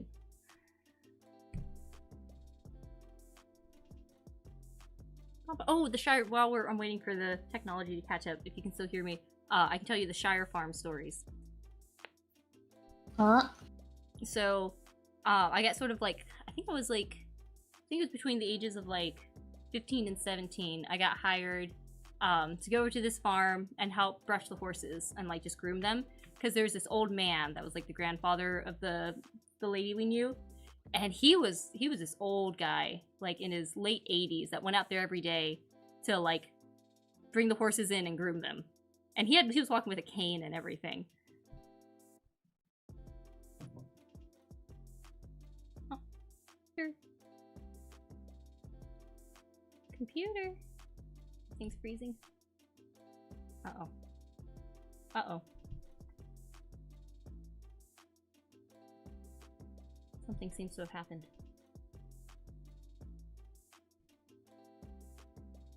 Let's see. I don't know what's happening. Or if anyone can still hear me.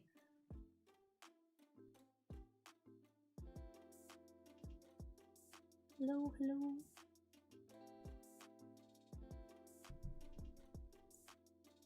Okay, hello? I can't hear you. Hang on. I don't know what's happening. There's that. Something seemed to have happened. I can't hear anymore. Oh, there we hello? go. Okay, I can hear you again. There we go. Yay! Okay. Yeah, maybe do watch together instead of screen sharing. Yeah, I think that would be better. Alright. My laptop went like got jammed. Like it wasn't moving for a bit.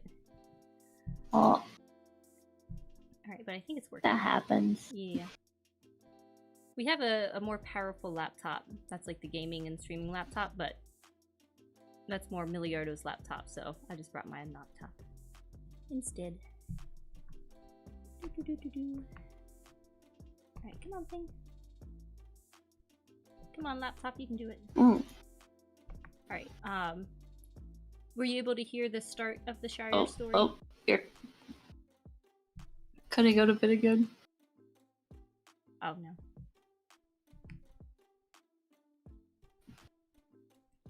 Move this over here. Testing.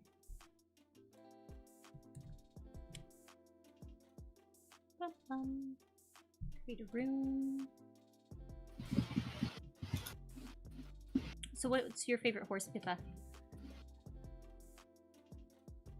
Hello? Hello? Can you hear me? Hello? The Ackleteak, of course. Which Hello? one? The Ackleteak? Ackleteak. Oh. I'm not as familiar with that one. The shiny one? Oh. The Barbie dream horse? Oh. The expensive yeah. sculpt? Oh. Nice. Alright, I think I got a link. I like the Ackleteak. I like Tinker horses. I like. Oh, hello. I'm listening. Oh, hi. Hi. Okay, I think the sync is getting better now. Okay.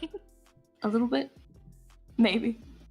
Alright, I tried to make a room for watching. Hell yeah! There we go. Let's see. Oh, Tennessee Walker. Oh yeah.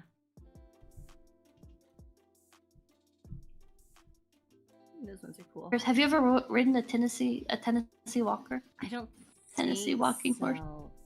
Unless there was one at the Girl Scout camp, I don't think so. You have? I don't think so. No. Oh, I haven't. I have not been able to. What I think, like the way they move is just really beautiful. Yeah. Have you ridden any of like the big Shire horses before? No, hell no. So, I didn't read. I don't think I rode any like super big ones, but I rode like some. It was like a mix, if I remember right. But I worked at the Shire farm. I started out there as to just like groom the horses because there was this super old man that every day he was this old Englishman, and he would go every day. He was like 87. He had like a cane and like a fake hip, and he was out there with his dog every day, bringing the horse in and like grooming them. And so the granddaughter hired me to be like, hey, or come and groom the horses and also like keep an eye on if this old man falls over and can't get up. So that's how it started. But very quickly, because they had like, it was very good like breeding lines. Like for a long time they had like this, you know, these nice horses and certain like bloodlines or something. And they had like a huge one too. They had one that was like 20 hands. That thing was giant. I groomed that one. Like my torso was as big as its head. And then there was a couple others that were like 15 and 16 hands. And one of them was like a couple years old, but was green, never been ridden. And so I was supposed to just be grooming them, but the old man was like, here, you know, help me put the saddle on. Here, sit on the horse in the stall here. So he basically like used me to help like, you know, train this horse because he couldn't actually ride the horse. So it was really interesting because they had this really nice like barn and sort of half indoor half outdoor arena. It was really nice. And so I went like 2 days a week at least, and I was basically being the like puppet to help train this big horse in dressage. And he was a very curt old man, so he would like bark directions and stuff. Oh, It was- kind of like a curmudgeon, like A little bit. He would walk around and he'd be like, and he was English and he'd be like, "Oh booger, these bloody horses." Oh, blimey, these Yanks know nothing of proper riding and from the motherland. he would say like I don't know how he would say it, but he said like booger, bugger. I don't know. I think that's kind Bugger of off. I don't know, but that was a really interesting experience. I had to kind of have thick skin because like yeah, he would just kind of like bark directions, but yeah, it was it was an interesting experience. Was it in like the non-threatening old man way where Yeah, it's like they sound angry, but okay. Yeah, it's just like yeah, you just didn't have to like take it personally, you know. But it was pretty interesting, man. It's been so long, I can't remember many of the details, but it was a cool experience. I think he if I was interested, he would have wanted to like have me really work up a lot and like go to take the horses to shows and things, but at that time I was more interested in dance and riding. Like I like the horses, but it was kind of more like, oh, I like to go play with them in the field kind of thing, not so much like I want to go into the horse show world. I feel you. Yeah, but it was really That's cool. a pretty cool opportunity to have. Yeah, it was fun. They were much bigger horses than most of my horses. And the main horse I was helping train from like, you know, no training. It was kind of tricky at times trying to like follow his directions while trying to also do the directions on the horse. I did get to jump her, and he had me do some big jumps too. Oh. Yeah. All right, let's see. Did you have like actual jumps, or was it like just like the fences? No. stuff? They had like some proper jumps he would set up. It was a nice. That's so cool. Yeah, it was like a nice, and it was a really nice barn area and really nice ring. It was like you know, really nice flooring, and it had like kind of concrete sides up to like you know, maybe like chest level, or I forget exactly. And then it was covered. The only times we couldn't really ride was if like it had rained a lot and made it too soupy. But it was a nice area. Like then there was some really nice horses with like certain lineages or something. But yeah, I helped groom them and then got roped into riding them, helping train them. Hell yeah. Yeah, it was fun. Let's see. Oh, I did take one of them on a hunter pace, and he like followed us on like a little art like what is it? Like 4-wheeler. But I think that was kind of spooking some of the other horses, so he turned around and went back. Oh. That's unfortunate. Yeah.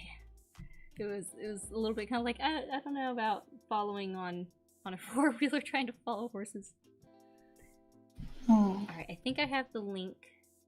Okay, yeah, I've got the first video pulled up.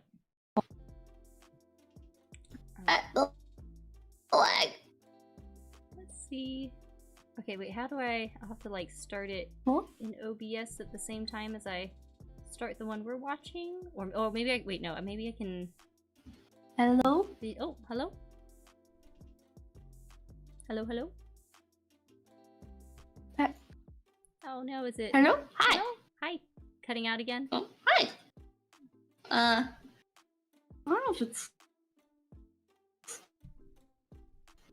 like it was like cutting out a little bit, but I think it's more like not sending, I guess. Like weird. what I was saying. Oh, before I feel like of course I've talked a lot. I do talk a lot, but before we get into the videos, is there any other like horse related things you wanted to say or talk about? I don't think so. I like horses. Yeah, I'm glad I can just talk then. I'm good at talking. I'm very like my problem is I worry I overwhelm people because I talk a lot and I'm very extroverted. You're totally fine. I don't have like a lot to like I don't have like a lot of crazy stories or anything. I didn't have horses for that long, and I'm not like terribly experienced with them. Like as a result, just enjoy them as any sane person would. Yeah, most of my stuff is limited to like movies. Yeah. You know, like fucking watching like Seabiscuit and watching YouTube videos. Do you know much about the Shinkantique ponies? I know like of them that they're like the ponies that live on a little island and Yeah. they like swim across the water. Yeah. So we've gone to Shingatink I think 4 times now.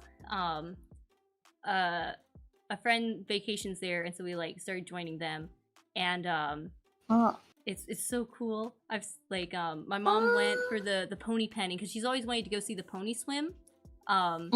And usually we go a little bit after the pony swim when our friends usually vacation. It's such a cool little town. It is so nice. It's like just off Virginia. Yeah. If you ever get the chance, it's so cool. I love it. It's just a nice little island town, really cool. There's the beach is nice, and then there's fun little boat tours, and we've seen the herds many times when we've gone. But my mom's always wanted to go see the pony swim, and most of the time she's got like other kids in tow, or she wants to like get up at like 5 in the morning, go walk the beach, and just be really active and do stuff all day. And so she finally got the chance to. Oh gosh, she is built different. She is, I don't know. I'm like, I can't even keep up with you. How are you keeping up with all of these kids when I can't even keep up with you? But she finally got the chance to go, and she didn't bring any of her kids. She could have gone on a totally solo vacation, which would have been cool, but she brought her friend's kid instead. Like, that is so her. Well, because that friend's kid, it's a good friend of hers, is really likes the horses and would be up for the like spending 2 hours walking to the beach, or getting up super early and sitting in the marsh for like 5 hours waiting for the pony swim to start. So, but it's not a liability. But it's very typical of my mom to be like, I could go on vacation by myself, or I could take someone's kid. Not even her own kid. Not even her own kid, but they had a great time, and she got to see the pony swim, which is really cool. Actually, next year, for the pony swim, because they live stream it, I want to do a watch along of the pony swim. That would be so fun. They live streamed it? Yeah, they had a live stream going last time, and like little radio hosts and everything. That's so cool. I had no idea about that. Yeah, it's so fun. There's so much history. My mom loves it there. So anyway, yeah, the Shingatink ponies are so fun. It's such a cool island. We were there back in August. Had a fun time. Little family trip. Except for Dad, he had to stay at the farm. Oh. Well, I think he's gonna get his chance to go soon though, so. All right, let's see. Is he in the horses or? His attitude is, oh, I hear a baby. He's happy if Mom's happy. All right. Dough Baby's waking up a bit. I might need to go settle him. If so, then you can hang out and entertain, chat for a minute. We'll see. Okay. Let's see here. Let's see if I can make the videos work, because I had it like being captured in OBS just from like the YouTube, and so now I'm trying to figure out if I'm playing from the watch thing. How can I? Maybe I can just capture this window instead. Like just the zoom in on the video. Oh, that's loud.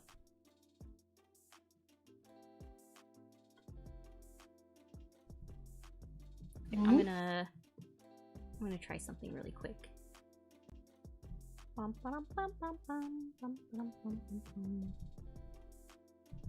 This. It took me like months before I even knew how to work OBS, because I just let Milliardo do it most of the time. I've slowly learned things.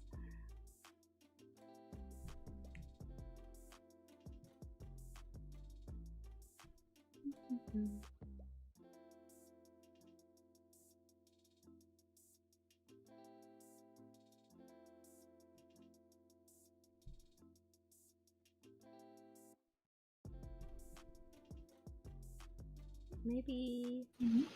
Hello? Hello? You still there?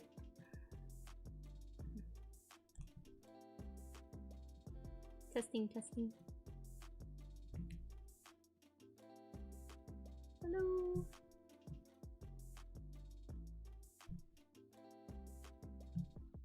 Hello?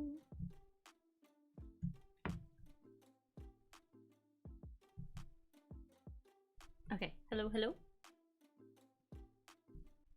Is it cutting out? Testing, testing. Hello? Hello? Hello? Hello? Testing. Hello? Can you hear me? Yes. Okay, okay. Alright, I think I have it to where I only have to press one button and we can all watch at the same time. Okay, hell yeah. Alright, so this one's a nice, like, happy, feel-good, here, I'll play and I'll try and watch the audio levels while it plays. Come on, go. Why is it not going? Loading.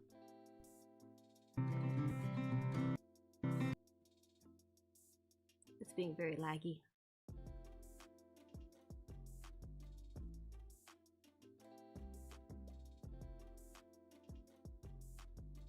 I think my laptop's just being really buggy.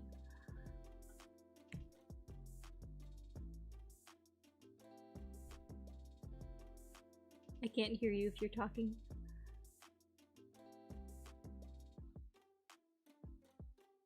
Oh, did it pause? Oh wait, there we go.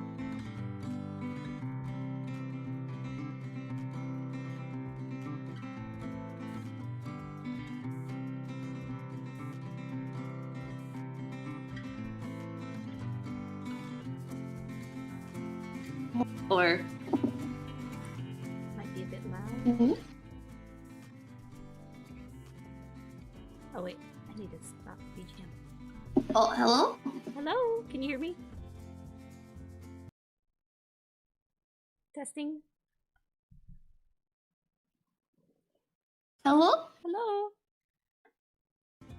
Oh, I can You hear you. Testing? Hi? Hi, hi. How scuffed is the video looking? Is it sharing? I can hear you too sometimes. I'm gonna try pausing it. I don't know. The video's fine. Okay. It was hard to tell if it was too loud. Oh, I don't know for chat. I use the volume slider though on my end. Okay. Ooh. Let's see. Alright, well, if it seems to be working, it was being like really choppy on my end. It was hard to tell if it was playing well. Mm. Was it playing smoothly for you in chat? Well, if it's being choppy for you, then it's gonna be choppy for chat. Yeah, true. Oh wait, wait. Oh, what? Let's see. Video is free. Oh, OBS isn't picking up the video. Yeah. Huh? Really? That's strange. It's showing in OBS. Hmm. You know, if you're alright with it, we could just plan to do a stream where we're just watching videos, because we could probably go on for a while with that. And That then sounds have more good. time to like troubleshoot it. So that way we can finish our chatting, and then when Doe Baby does wake up and it's already like 1 a.m. here, then we'll be good. Okay, that sounds good. Yeah. I'll talk about horses any day, man. Oh yeah, definitely. They're so cute. We could. Oh, have you played Star Stable? I'm not sure. Oh, we could boot up Star Stable online. It's like the horse girl game. Oh, that sounds fun. Hell yeah. Yeah. Yeah, I'll be what is it? Like kind of on break next week. And then I'll be back like beginning of October, but I've got a couple months in EST time zone stateside, so it makes it a lot easier to collab. Oh yeah. So yay! Yeah, JP JP America is hard. Yeah. Especially because like I'm very restricted to after the kids go to bed, unless it's like a specific Saturday morning or something like that. Milliardo will actually like wake up like 5 a.m. JST time to like stream, so that way he's like done by like the later morning. Jesus. So it'll be like he found this funny niche of character design streams for like arc nights, because he does a lot of art. He's very like, he can really pick apart like character design, and they'll talk about like 2 characters for like 5 hours, him and a friend. I don't know how he does it, but then he found like there's like he had a substantial audience watching those streams, so he found this cool little niche. So if anyone likes character design streams, I'm gonna plug my hubby, Milliardo Beercraft. Really? Yeah. You should do like VTuber design analysis, like rip into some people. VTuber, he can use it for like engagement bait on Twitter. You know, be like, hey, I'm genuinely reviewing people's models. Enter your model if you're not scared of me reviewing it seriously. Oh, that could actually be kind of fun. I think he's listening right now, so take notes. Take notes. All right, let's see. Yeah, I've got a little more time. Is there anything else you'd like to chat about? Oh, do you watch any like horse YouTubers? Not really. Like, aside from, I don't know, I guess I haven't been around horses for a while, being moved away. I guess, I don't know, I don't, well, you know, unless you count Tomoe. She's a horse VTuber. Moe. Tomoe, Oh, Tomoe! Okay, yeah, I know her. Yeah. Do you have any, like, horse people you watch? I like watching Fallon Taylor. Oh, okay. I don't think I've watched Have you heard of her? I don't think so. I'll look it up. Fallon. Oh, she's cool. You said Fallon? Yeah, Fallon Taylor. Fallon, okay. Yeah, my horse stuff is usually, I get to say hi to my ponies a bit when I visit the farm. She's a professional barrel racer. Oh, Fallon Taylor. Yeah. Okay, yeah. If I want to be angry, there's like this one channel. Oh, sorry. Oh, I'm here. Oh no. Oh, hello. Hello. Oh, sorry. What'd you say? I'm listening here. Let me, since we're not watching things, let me start closing things on my computer to maybe make it run a bit better. That might help. But I'm listening. Oh, what were you going to say?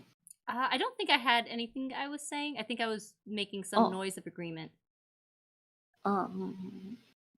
When I want to be angry and watch horse stuff, there's this channel called okay, I don't remember what it's called. It just popped. Oh no, I think you cut out a bit. She's like a really mean, like hateful person, and so I like if I want to be angry, I put her on, and I'm just like, God, why are you so awful? Why are you being so mean? Like even when I agree with her, she just like makes me so mad. Is she like mean to the horses? She's like got one of like those personalities, right? To people. Oh man. She's like a very like heavily opinionated like premium horse girl. Oh, okay. Yeah. So it's like, oh man. Like, Jesus Christ. Oh man. I don't think I've ever been like, man, I want to be angry right now. I'm gonna go watch something that makes me angry. Well, it's like if you're angry about something else, you know, it helps to be angry about something that's like not important. To vent it. Yeah. Okay, gotcha. Exactly. Oh, it's fun. Let's see. It is fun. I love hate watching. But I get angry easily, so. See, I just like watching when you get angry at stuff because it's very entertaining. Oh. I'm glad it could be entertaining. That's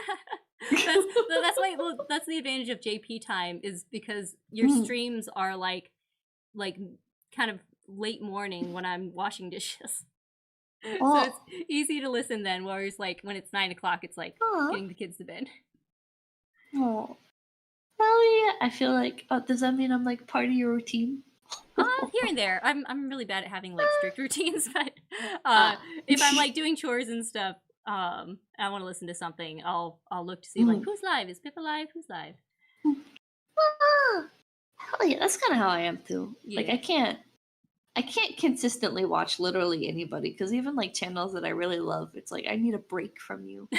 I don't feel like watching anything right now, and you're live right now, and like yeah. I don't put any pressure on myself to like try and see every single video or every single minute. It's kind of more like, oh, I want a little something right now. You know, is there a VOD or a live that I can pop and listen to? Though I feel like I should be better about, because I feel like I have to entertain myself to get things done. Like I don't want to do things unless I've got something in my ear, which I think is kind of a disadvantage. Oh, I get that.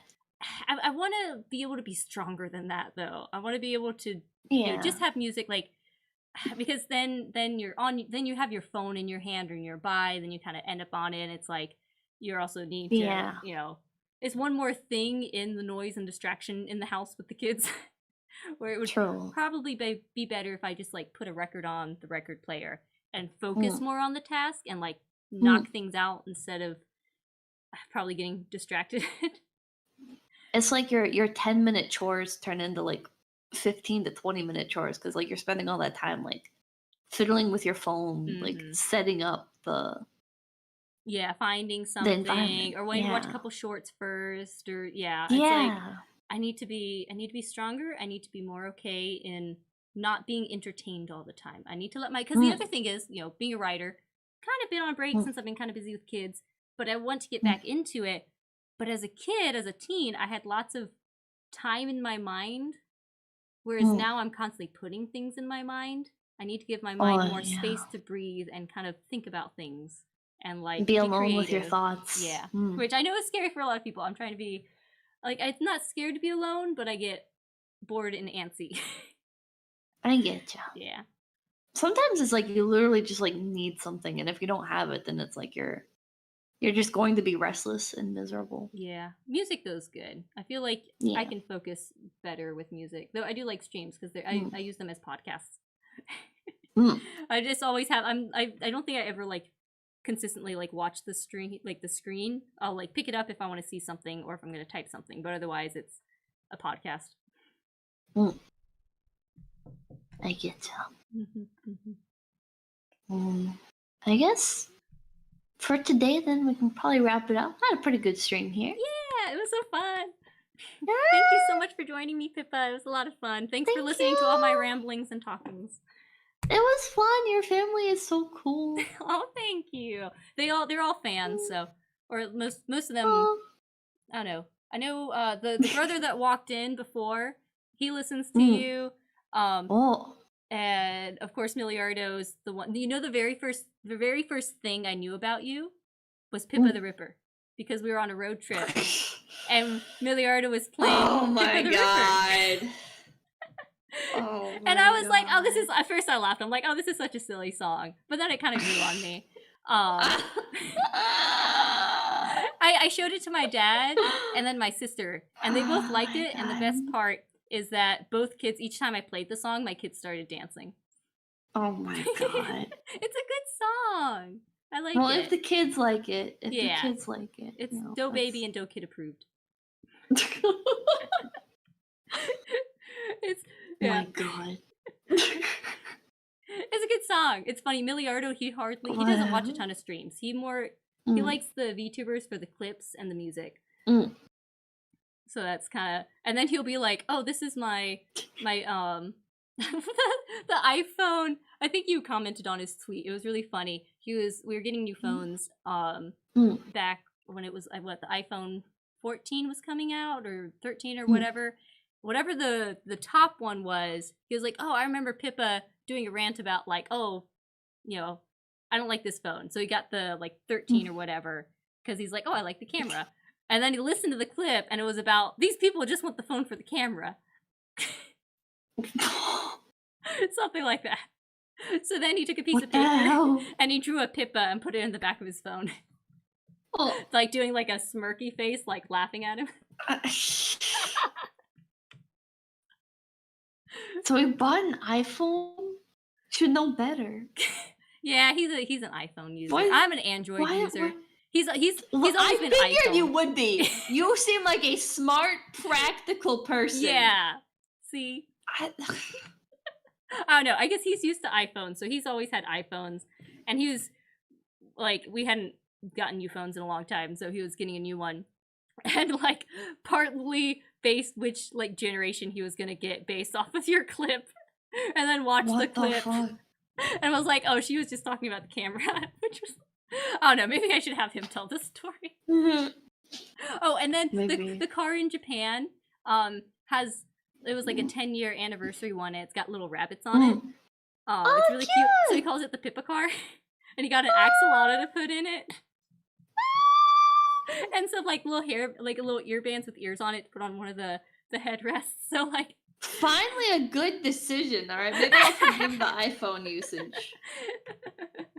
Yeah, he makes it up for it in other ways. But it's funny. It's like he doesn't watch streams, but he's still a big fan in his own way. Or like he watches streams, but I don't know. He's pretty busy, you know, providing for his wife and children. Yeah, I can forgive him. Yeah. So I can just stay home and listen to Pippa streams instead. You make up for it. Exactly. But everyone can thank him for getting me into VTubing, because I had like, he had to like, when FlaVR happened, he had to sit me on the couch and like explain VTubing culture to me and like the different terms. Because I had like no idea about anything. Oh, he converted you. Yeah. What the hell? He's in chat right now. What did he say? Minna, you're giving away all my secrets. You can't know I'm a fan. I see you on Twitter, man. I see both of you on Twitter. Or well, wait, I don't know if it's you on Twitter. Is it you on Twitter? I'm on Twitter. I'm on Twitter. He's on Twitter. Okay. We're both there. I forget. It's hard to tell sometimes. I forget if you follow. Well, you must follow him if he's on. If you see him on Twitter. I think I do. Oh, you know what? If I ever get, if both of us ever get 3D tracking, I want to recreate our wedding dance. What the hell? That's so cute. What the hell? And I like, because I'm a dancer. I did like ballet for like 12 years, and so I choreographed a waltz for our wedding dance. 2 Howl's Moving Castle. Merry-go-round. You're like the ultimate like housewife VTuber. What the hell? You're still welcome to like. Oh my god. What was it? You were talking about like, you know, housewife VTubing content. I've got all. I did one of folding laundry. I did one of sorting through toys. I gotta watch those. Oh, and then at some point, I need to gather up a bunch of videos, because I know like the whole trad wife thing is talked about a lot, and then I don't know, there's probably some people that put it on as more of a persona to try and sell you stuff. I don't know. I want to gather up all these videos I keep seeing of like the truth about trad wives, and do like, you know, watch videos and have my reaction of like trad wife reacting to quote unquote trad wife content. I've got that idea in mind. I need to do at some point. Out their asses. Call them out. I don't know, it'll be interesting to see like try and like find the fake trad wives, because like on Instagram there's a lot of like homesteaders I follow that it's like yeah, they would like more or less fit the mold. That one person is Ballerina Farm, has gotten like a lot of what's the word, kickback, I don't know, whatever like the pushback because like they present kind of a curated like trad wife sort of vibe, and I don't know, I'll probably save it for talking about that stream, but it's the lady herself doesn't even like consider herself a trad wife, and a lot of people are like, oh, they're just like, you know, come from a lot of money and this and that, and she won Miss America like last year or something, and they've got like, what the hell? Yeah, and they've got a ton of kids, and they've got like a meat business selling meat, and I don't know, they've got a whole bunch to them, and a lot of people take issue of like, oh, it's just the rich cosplaying as like trad wife, which I don't think that's really fair. Like maybe she's not showing all the nitty gritty behind the scenes of like, you know, other employees or farmhands. I don't know. So like I don't know, I gotta do a stream like looking into like watching different things and giving my take on it. I'll have to do that at some point. Maybe when I'm back from break. I just need to gather up the videos and do it. I also want to do one where I'm looking, gosh, YouTube like comments on Instagram are wild. And I've been saving a whole bunch of Instagram posts where the comments are just crazy, so I can laugh at them on stream. I need to go through your backlog, but I look forward to that. Especially like the outing the fake. Yeah, I need to do that. I haven't done it yet. I've seen some interesting titles on YouTube that I haven't clicked on yet because I want to save it for later. So okay, I'll try and make that happen when I'm back from break then. Hell yeah. And I guess oh gosh, there's probably so many. I'll take this moment to say thank you everyone that have given gifted memberships and super chats. I guess I'll have to be like a real streamer and do a super chat reading. Yeah, you're gonna have to. I guess so. Or I mean, I could kick you off stream and go ahead and see how many I get through before baby wakes up. That works. I gotta admit, I'm very, very sleepy, so yeah. Thank you again. I don't mind. Thank you everyone for coming. Thank this you. was really fun. So I appreciate you we'll having me on your stream. Yeah. I'll have to troubleshoot the best way to like share a video while also watching a video, and then we can just like watch horsemanship videos. That works. Okay. Next time, maybe like not on laptops. I don't have a PC. Oh. Maybe okay, so still on laptops. We'll figure it out. We have a stronger laptop. Maybe I don't know. We'd have to wait until Milliardo comes. You know, we're back reunited because he has the stronger laptop. Or I don't know. We'll figure it out. I'll do some test runs or something. All right, thank you. Right. I guess I'll hang around a bit. I'll let Pippa go. Everyone say bye, Pippa. Thank you for coming. Chat. It was so Remember good to hit the subscribe button. Yay! You better subscribe. Listen to her. She's my mother. You gotta listen to her. Yeah, you have to. All right, have a good night. Get some And don't good forget to rest. donate memberships and stuff. Oh, thank you. Thank you. I'm out here. Bye. Till day fluffles away. Till day. Till day fluffles away. Till day. Till day fluffles away. Till day.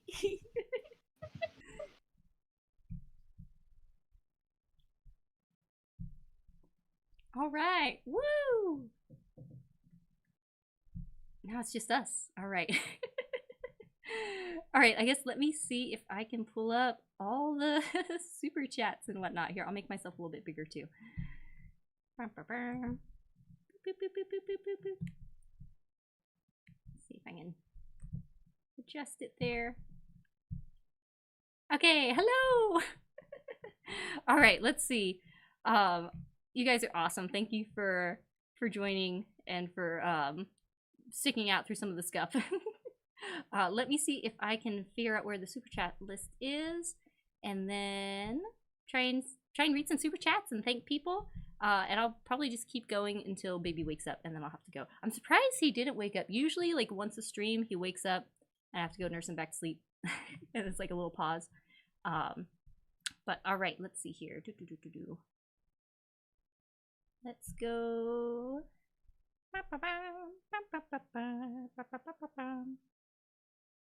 Let's see, over here. My poor laptop is struggle busing. All right, I think it would be, where would it be?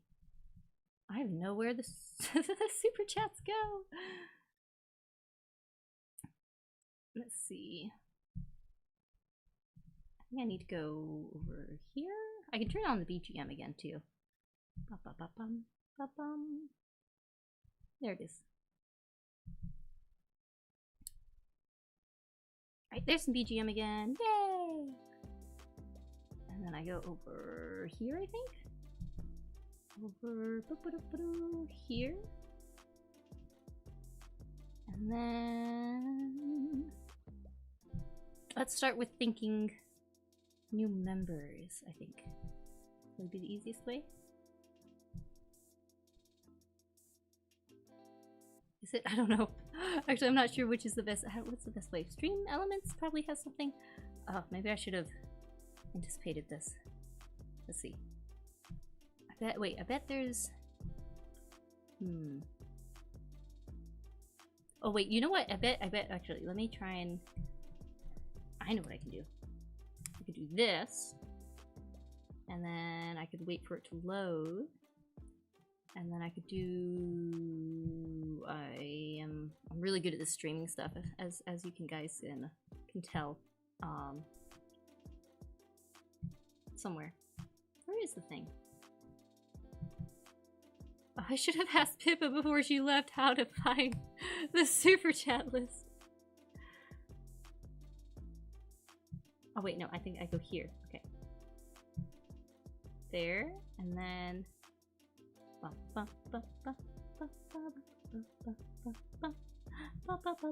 it's gotta be all right. Okay, I think okay. Here we go. Hang on a second. If I go down, let me find the start. Goodness, there's so many. There's so many. Wait, how do I find just... Okay, wait, hang on. Filter.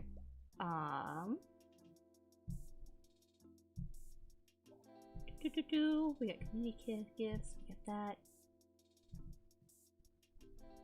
Alright, there's that, there's that. Let's do... Okay. Now I think I can find everyone. There's so many. Okay, so I think...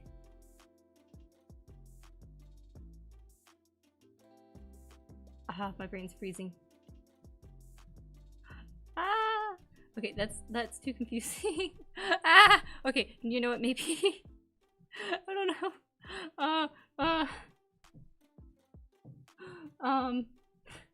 Hang on. Let's see, it would be... Here, wait, let me try and go to supers. Supers. Maybe I can find the supers list. Okay, here we go. Okay, I can at least do this, I think. Here we go. Okay, I found supers. Yay, I did it. I found supers. Okay. Yay! Alright, so first off, thank you, Magical Wizard Hat, for the $10. Minna and Pippa love. Yay! Thank you, James Spinner. Someone should tell Mamakin that she is a grandma. Would Mamakin be the grandma? Oh yeah, I guess because I'm the child. Would she be a great grandma then for Doe Baby? Thank you, Dark Knight Norman D. Oh, funny. For the $2. If you lick the horse, it tastes like raisins. I haven't licked the horses. Giving them kisses, I haven't licked them. Just these nuts. Thank you for the $5. If you want to know about horses' age, look at their teeth. Yeah, something like that. I know we've had Frankie's teeth floated before, where they're like, the vet comes and I think kind of files them or kind of adjusts them. I don't know how old he is though. I'm not very well versed in teeth, horse teeth to know to be able to read it. Thank you, Clarmy V. Those horses look delicious. No, I don't want to eat horses. Oh, I did. There was a vending machine in Japan that just had like meat, and I was like, sweet, a meat vending machine sounds awesome. I've always wanted to have like a vending machine I could get meat out of. And then I looked closer and it had horse and goat sushimi. Like raw. Out of a vending machine. I was shooketh at that. Very shooketh. I did not partake in any at all. Thank you, author Tomlinson. Thoughts on American saddlebred? I don't really know much, so I guess... Oh no, I don't know much about that breed, so I don't have much to say there. Thank you, Peg Yang, for the $2. Can you be poor and own horses? I guess you... I don't know, whatever definition of poor, it would... I don't know. Horses are pretty expensive, especially if like they get hurt. Or if they need feed. So it would probably, if you owned horses and you were poor to a certain extent, it would probably either be very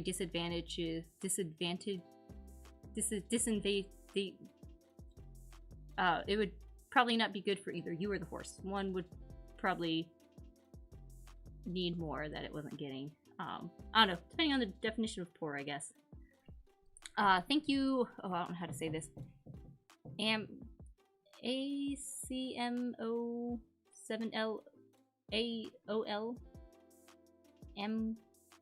Akim70 Lalo. Again, probably the dyslexia makes it really hard with some usernames. Thank you for the $5. When I was in preschool, we took a field trip to a ranch where we all got to ride a horse. The one I was on bucked me off and I fell and ate dirt. Oh, oof. That's hard. I wonder how many preschoolers they had. You'd gotta have one person for each preschooler on a horse, I would think. That's how I would do it. I wouldn't want to leave a preschooler without someone nearby them on a horse in case they need help. Bar One Studios, thank you for the $2. Ever see cowboy auction shooting on horseback? Oh, cowboy action shooting. I haven't. Oh, I forgot to tell Pippa about the mounted archery I got to do. I'll have to do that next time. I haven't seen that, but that sounds fun. Yeah, I've practiced a little bit shooting bows, but no action shooting. Let's see. Thank you, Cnac8, for the $10. I'm glad that you two made up after.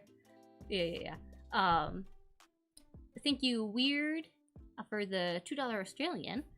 You helping Rema with new model or just I don't know what that is. Let's see. Zachary Rolick, thank you for the $2. Pippa, I thought you hated government propaganda. I guess schools. I don't know. Maybe, yeah, I was probably referring to schools. Thank you, Zant Estu, for the 2500 CRC. Pippa, but homeschooling kids are weird because they don't live in fear of public shame. Yeah, I guess. I don't know. There's a line. I guess. Let's see. Ash Kajuni, thank you for the $5.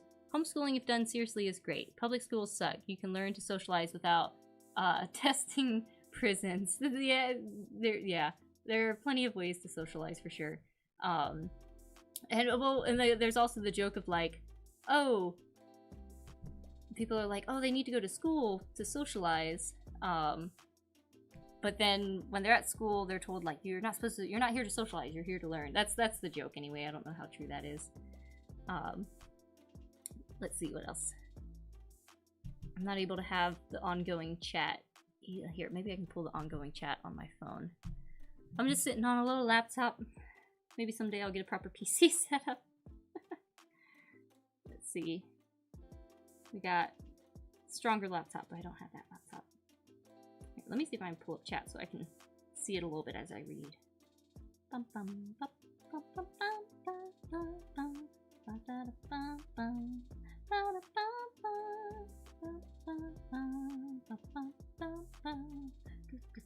There we go. All right, let's see. Bob Schnob, thank you so much for the 20 USD homeschool. I had 3-4 hours of classes daily, allowing me to learn at my own pace and enjoy being a kid. Public school felt like 8 hours of conformity held back by dumb kids and strict authority. That was my experience.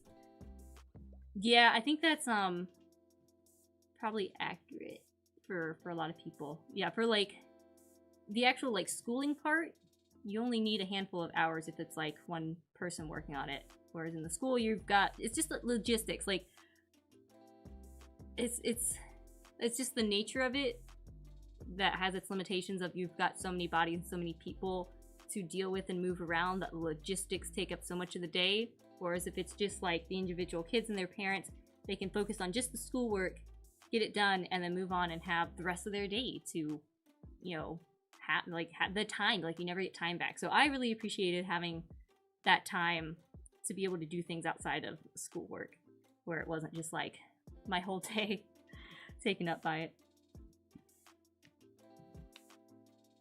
Let's see. Thank you, Mac, for the $5. First super for an absolute base streamer. Thank y'all. Aw, that's an honor. Thank you. I get to be your first super. I appreciate that. Thank you for the $5. Captain Cetard, thank you for the $20. I'd love to stick around and listen to y'all yap all night, but I've got to be up for work tomorrow. Hope y'all enjoy the rest of your stream. Thank you so much. Thank you for stopping by. I hope you have a great day tomorrow at work. Thank you, Robot Legs, for the $5. Mippa, not Mippa. Mippa. Mippa. The cross between Pippa and Minna. Anyway, Minna Laptop Fund. I appreciate it. I have the less strong laptop while I'm traveling. Usually I have the much stronger laptop, but that's kind of Milliardo's laptop, so I did not take that with me. Let's see.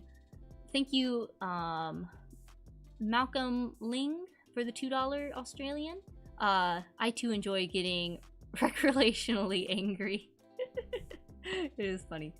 Smugsuck, thank you for the $2. Funds to treat your kid.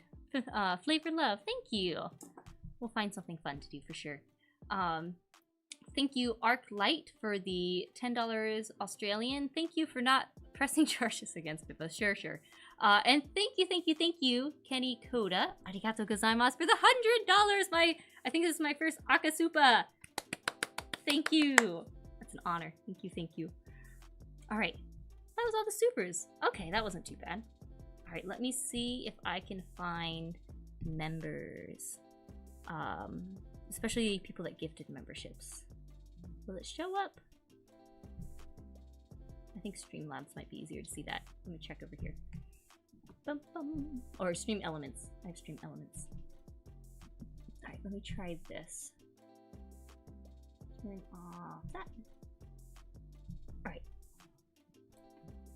So it should... There we go. Okay, now it's loaded.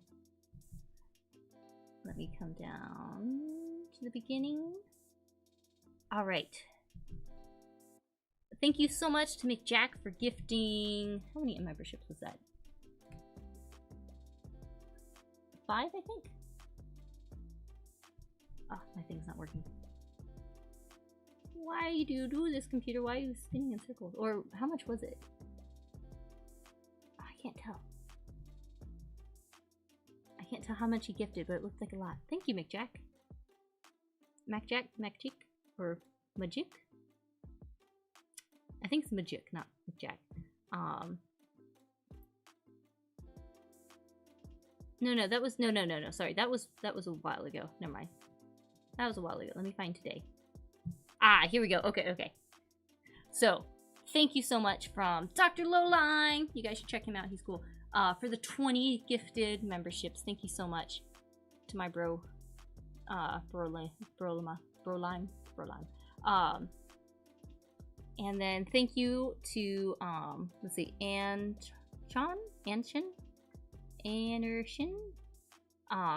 for becoming a member of the Dobros, and thank you to Zachary Rolick for becoming a member of the Dobros Plus. And I think that's all of them. I think I found everyone.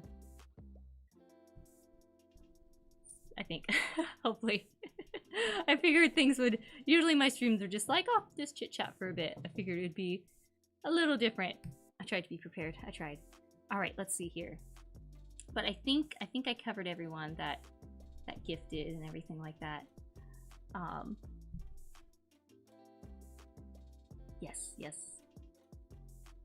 Alright.